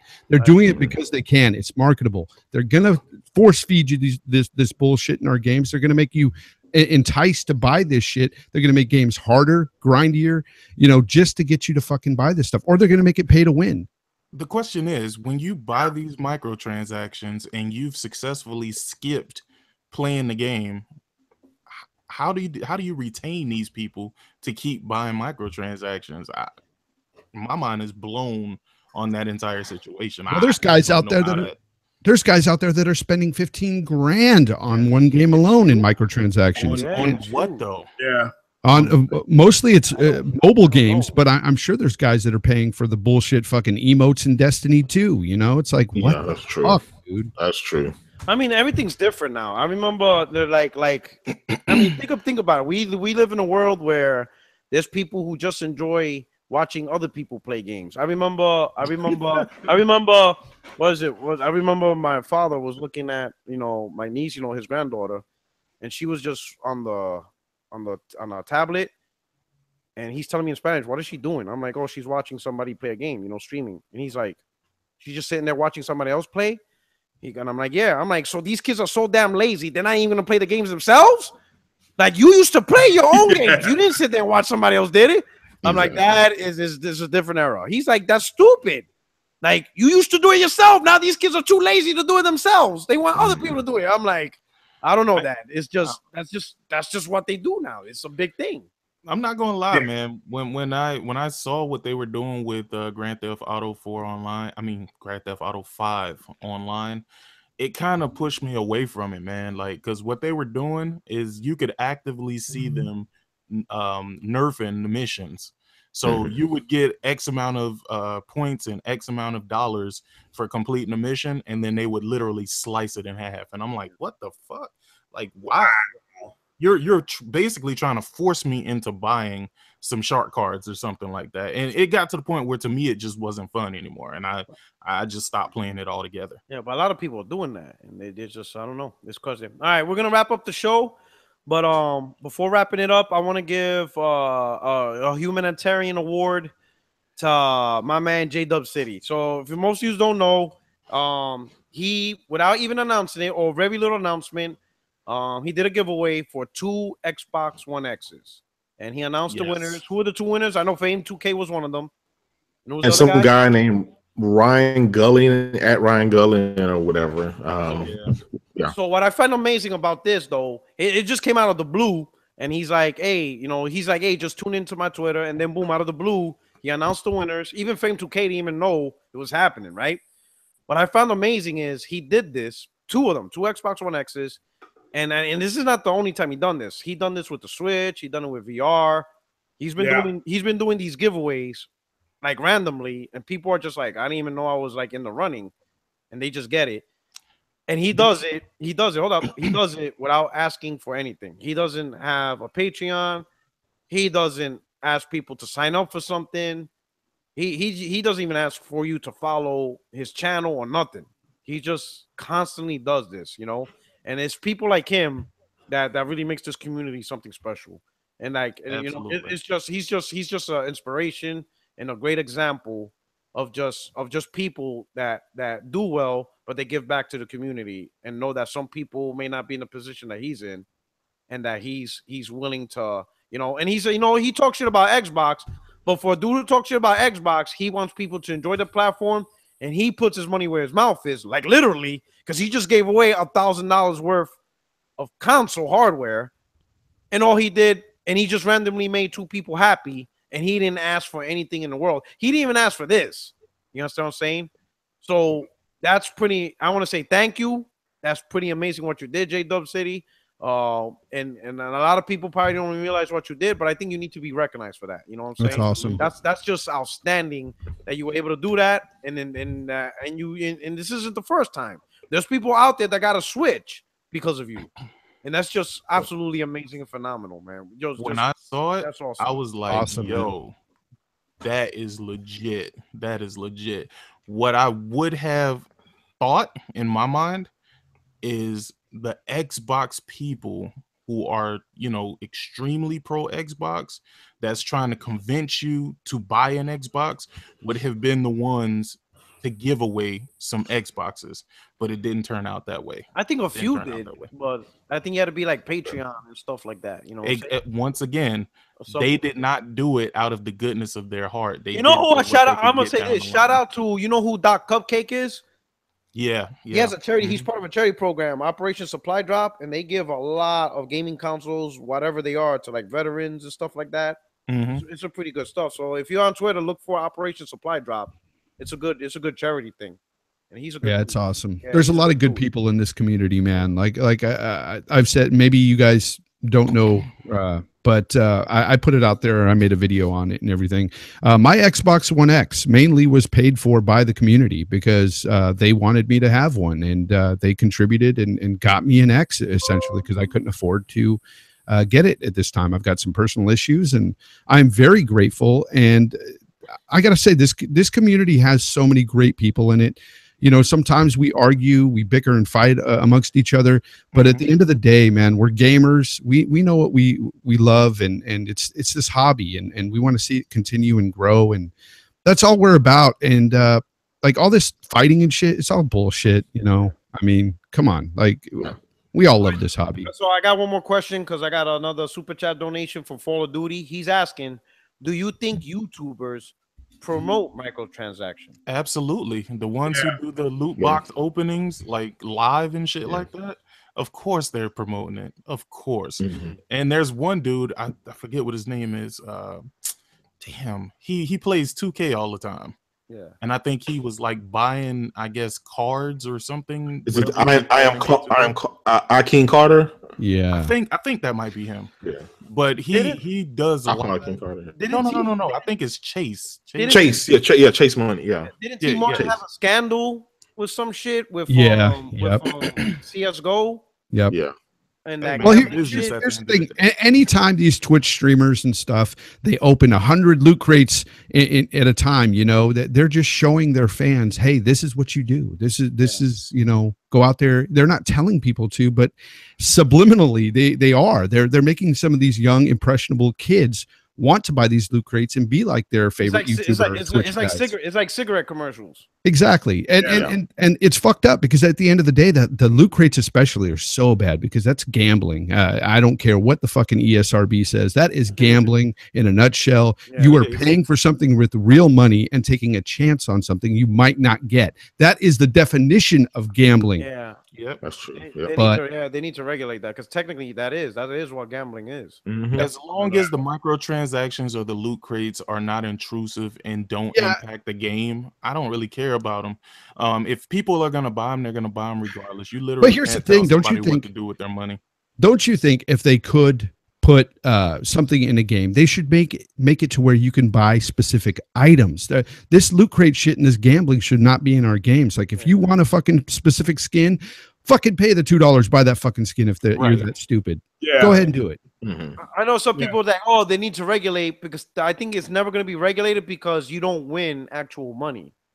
It's not an actual. That's the reason why. So technically, in the government's eyes, it's not gambling because you're not winning money from that transaction. It doesn't matter because they still consider gambling in a casino when you're gambling for a car for money. Well, that's a monetary value that gets taxed. You can't tax a weapon skin. It's supposed to be added in, and it's not something you have to do. I agree. The Assassin's Creed game, that, like Jay Fonz was saying, that's a grind. I did not realize how big a grind it was going to be. That's why I'm like, all right, I'm gonna put this down because it's just a grind. I mean, I love it. I'm not complaining. I love games like that, but I didn't realize you're going to put that much in it. So I went back to playing Wolfenstein, which again is my favorite Nazi killer, ever. So I prefer that. But Assassin's Creed, those type of games, I don't mind them being grindy, but if it got to the point where they're making it impossible to get through without buying the microtransactions, that is a problem. Yeah. But I've heard from so many people that they're not intrusive, that those things really don't do anything. Same thing with Shadow of War. The people I know who've played the game, they say you don't really have to buy anything. I mean, it's kind of an option for you to go and buy those loot boxes. I mean, I honestly just didn't really want Shadow of War because Shadow of Mordor was just to me. So yeah, me too. I'm with you. Shadow of Mordor, I enjoyed that. I didn't care for it much either. It was okay, but it was just too much of the same thing. I'm not into the Lord of the Rings and stuff like that. I did like the combat in Shadow of Mordor, but the overall game, I really didn't care for it. Wait a minute. So hold up. You ain't into Lord of the Rings, but you're into Super Lucky Tail. Okay. Hey, man, we doing this, man. We doing this. We are definitely gonna discuss mental health. We're gonna talk about this next week. America's mental health. Oh man, dog. Listen, man. Super Lucky's Tale is lit. What I'm saying is, like, if you know about Lord of the Rings, you're probably familiar with Shadow of War. I'm not familiar with Lord of the Rings because I've never really watched the movies. You need to watch the movies, dog. I definitely do, but I heard it's like eight DVDs or something like that, or eight movies. No, man, DVDs. Who the hell watches a DVD, dog? Hey, man, listen. They got that 4K Blu-ray player and shit. Well, that's what I mean, man. I call everything DVDs, bro. Even if it's a Blu-ray. That's what I'm telling you, man. It will change your life once you see that. It was good. Yeah, it was much better than I thought. Change your life. And they're long movies, but they don't feel that long. They're like 3 hours, but they don't feel like good, man. They're so good. Yeah. I'm definitely looking into it because people have been telling me about that and the older Star Wars. So I'm definitely looking into it. The chat saying I'm gamer shaming. I'm just trying to fix his mentals here because he's talking crazy up in this podcast. He's part of that sick humor and shit. I'm just kidding. Anyway, so we're gonna go down the line. We're gonna end the show here because I'm hungry as hell. So we're gonna do some shout outs. We'll start off with top flight security of the world, Craig, and that Ryzen chip. Hey, thanks for having me, Puerto Rock. Thanks for Divine. Man, a pleasure being here. Thanks everybody for tuning in. I up to like 130, 40 people. You guys, thanks for the questions. Hit that like button for Puerto Rock. And Jay Fonz, always a pleasure. J Dub, you the man. I mean, sick humor. You came in here like the Kool-Aid man through the wall, but man, it was a pleasure.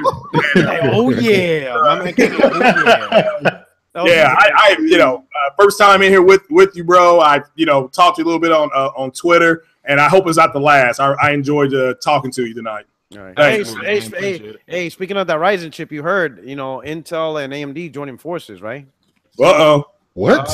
Yeah, I'm gonna make a video later on. Yeah, I ain't know. No, that ain't fresh off the press. Wait, hold on. Intel CPU with AMD graphics card, dog. It's coming. Oh, they're gonna make a chip that. Yeah. It's happening. Wait a minute. Is it going to be better than the Ryzen chip? Hey, I think most people see AMD CPUs have always been crappy, and Intel CPUs has always been a beast. So now they're gonna try to do something together. That's Like crazy. graphics or something. Is that what they're gonna do for the Intel? Yeah. That sounds like we got another $10 shout out, my man Lionel again. He said, shout out to the man on the panel who bought an Xbox X for Super Lucky's tale. Funny how don't matter. Narrative changed this year, just like how the single player narrative is about to change. My man said he had to give you $10 just for admitting you bought an X for Super Lucky's tale. Well, I bought it for all Xbox exclusives, but Super Lucky's tale, I was definitely looking. I was definitely looking at Super Lucky's tale. he wanted that 4K. That's what he wanted. Damn right, man. No. But I'm telling you, until you play it, don't knock it until you try it, bro. Nah, hell no, I ain't playing that piece of shit. You bugging, bro. Go grab that joint. I'm not doing that. Grab that. Nah, I'm not doing that. I'm not doing that. Nah. I'm sorry. I know. For God forgive me, gamers be like, I can't judge. Yes, I can judge. I'm gonna send you a code, bro. Nah, man, don't turn down the code, bro. You can't turn down the code. Oh, yes, I can, because it's gonna take precious time. You better gift that shit directly and like automatically install it. And you still won't play it. And I still won't play that shit. That take up hard drive space. I'm like, nah, dog. That shit taking up 2 megabytes of space, dog. Can't do it. Yeah. That's definitely one I'm looking forward to with the kids. I mean, yeah, with the kids, yeah. My daughter's 22, so I'm not gonna hear that. Not playing that. But anyway, all right. So my man Jay Fonzarelli, thank you so much. I know you're a busy man doing great things, big things. But thank you for stopping by, man. Yeah, it's been a pleasure, man. Yeah, it was great to talk to all of you, and sick humor, man. Hey, we're going to agree to disagree. I think on a technical level, Gears of War looks better. And I know the guy in the chat says, oh, I shouldn't talk about technical stuff if I don't understand it all. Well, I could still see it with my own eyes. It just looks better to me in that aspect anyway. But most certainly. Anyways, we're all gamers at the end of the day, guys. You can find me here on YouTube at Jay Fonzarelli or on Twitter at the same name. So yeah. Also catch them on the RDX podcast. RDX podcast. Tuesdays, 8 p.m. Eastern time. 8 p.m. Eastern. You know what I'm saying? Real deal Xbox gaming. All right. Yep. So, all right, we're going down the list. Of course, the winner of the Walter Payton Community Service Award. My man J Dub City, Kratos, the generous one. Thank you guys for rocking out with us. Again, it's always a pleasure, Rock, having me on, man. You always have awesome panels. Thank you guys for rocking out with us. It's your boy J Dub, aka Kratos, the god of PlayStation. Yeah, that's awesome, man. Thank you so much. And I'm pretty sure keep doing what you're doing, man. You're a great example for the community, brother. I appreciate it, man. And you keep popping that shit against Xbox. You know what I'm saying? Somebody got holding the line, brother. Holding the line. Hold that line. Hold that line. Hold that line. And my man who's having a terrible time with probably the only gamer in the entire world who hates his ex, Sick Humor. Hey, man, this your boy Penn from Sick Humor TV. And as far as the X goes, I don't necessarily hate it. I think I've had probably the worst experience with it, but I don't actually hate it. I do like the services that Microsoft are offering, the Game Pass, the EA access and stuff like that. It literally saved me hundreds of dollars in buying games, so that's definitely a plus. Shout out to Kratos, shout out to Craig Harris, man. I always watch the Porch Light podcast when I can. I appreciate it. Usually I'm at work listening to it, so I'm not really commenting, but you know what I'm saying? I was able to catch it live today. I appreciate that. Always, man, always. And Porter Rock, come on, bro. Every 60 frames, no lag, bro. I'm here. I'm here. Right. No doubt. Yeah. Thank you. Hey, thanks for having me on, man. Thanks for sending the invite. And Jay Fonzarelli, agree to disagree, most certainly. Most certainly, man. But no. I definitely fuck with you, Jay Fonzarelli. So, no hate. No hate. Hey, man, like I said, super lucky still, bro. Super lucky still. Wow. Mental health therapy or lack thereof. hey. So my man Lionel, he's super chatting off the hook today. He's like, hey, fine, stop lying. You know Horizon Zero Dawn's game of the year. He's like, stop lying. Yeah. Even though it's a good game, it's not game of the year. Not for me. I like Hellblade. That's my game of the year. So man, listen, game of the year is obviously freaking Neo. All right, so stop it. It's obviously Super Lucky Tail for six. Super bro. Lucky. If we're gonna be honest, Oh shit! Nintendo's gonna take game of the year category all day. Wait. Oh man. If we're going to be honest, I'm done with if this. we're going to be honest with ourselves, we can lie to ourselves all we want. Nah, that's true. You're right. But Zelda It's gonna be or Mario. Mario It's is gonna be going to Mario. take game of the year. You know, it would be nice if a real game like Neo wins for once, but hey. or maybe PUBG. PUBG may win it. Yeah, that PUBG could- ain't gonna win it, It's bro. not even finished. Nah. Oh well, I don't know. Overwatch won't But if go you- PUBG. that guy. Yeah, well, that guy with PUBG is supposed to. Are they possibly making a movie or something? They've approached him because it's like a rags to riches PUBG movie or some shit? What? Well, no, he was like on welfare or something. I don't know if that's true or not, but it's like a true rags to riches story, allegedly. The PUBG developer, whoever that is. So he was on. That's what I mean. You know, I'll try to go confirm that, but it's a true American rags to riches story, allegedly. So shout out to him. Shout out to him. If that's true, shout out to him because that's great. That's great. All right, that's awesome. Anyway, so from the panel and myself, hey, I want to thank everybody who participated. I think at one point we were up to 175 watching. Thank you so much for coming by, rocking out with us. I hope you enjoyed the panel. I hope you enjoyed the heated discussion between Fonzarelli and Sick Humor and J-Dub. That was some good stuff. My man, Zaire supporting the channel too. He was stopped by. Thank you so much for your opinions and everything. Hey, I see you guys next week for another episode. And that's it. We out. We're going to enjoy the night. We're going to enjoy gaming. People are going to enjoy 4K textures. And I'm going to be here enjoying, the game of the year, Horizon Zero Dawn with the best textures ever. That's what we're doing. All right. God bless everybody. Good night.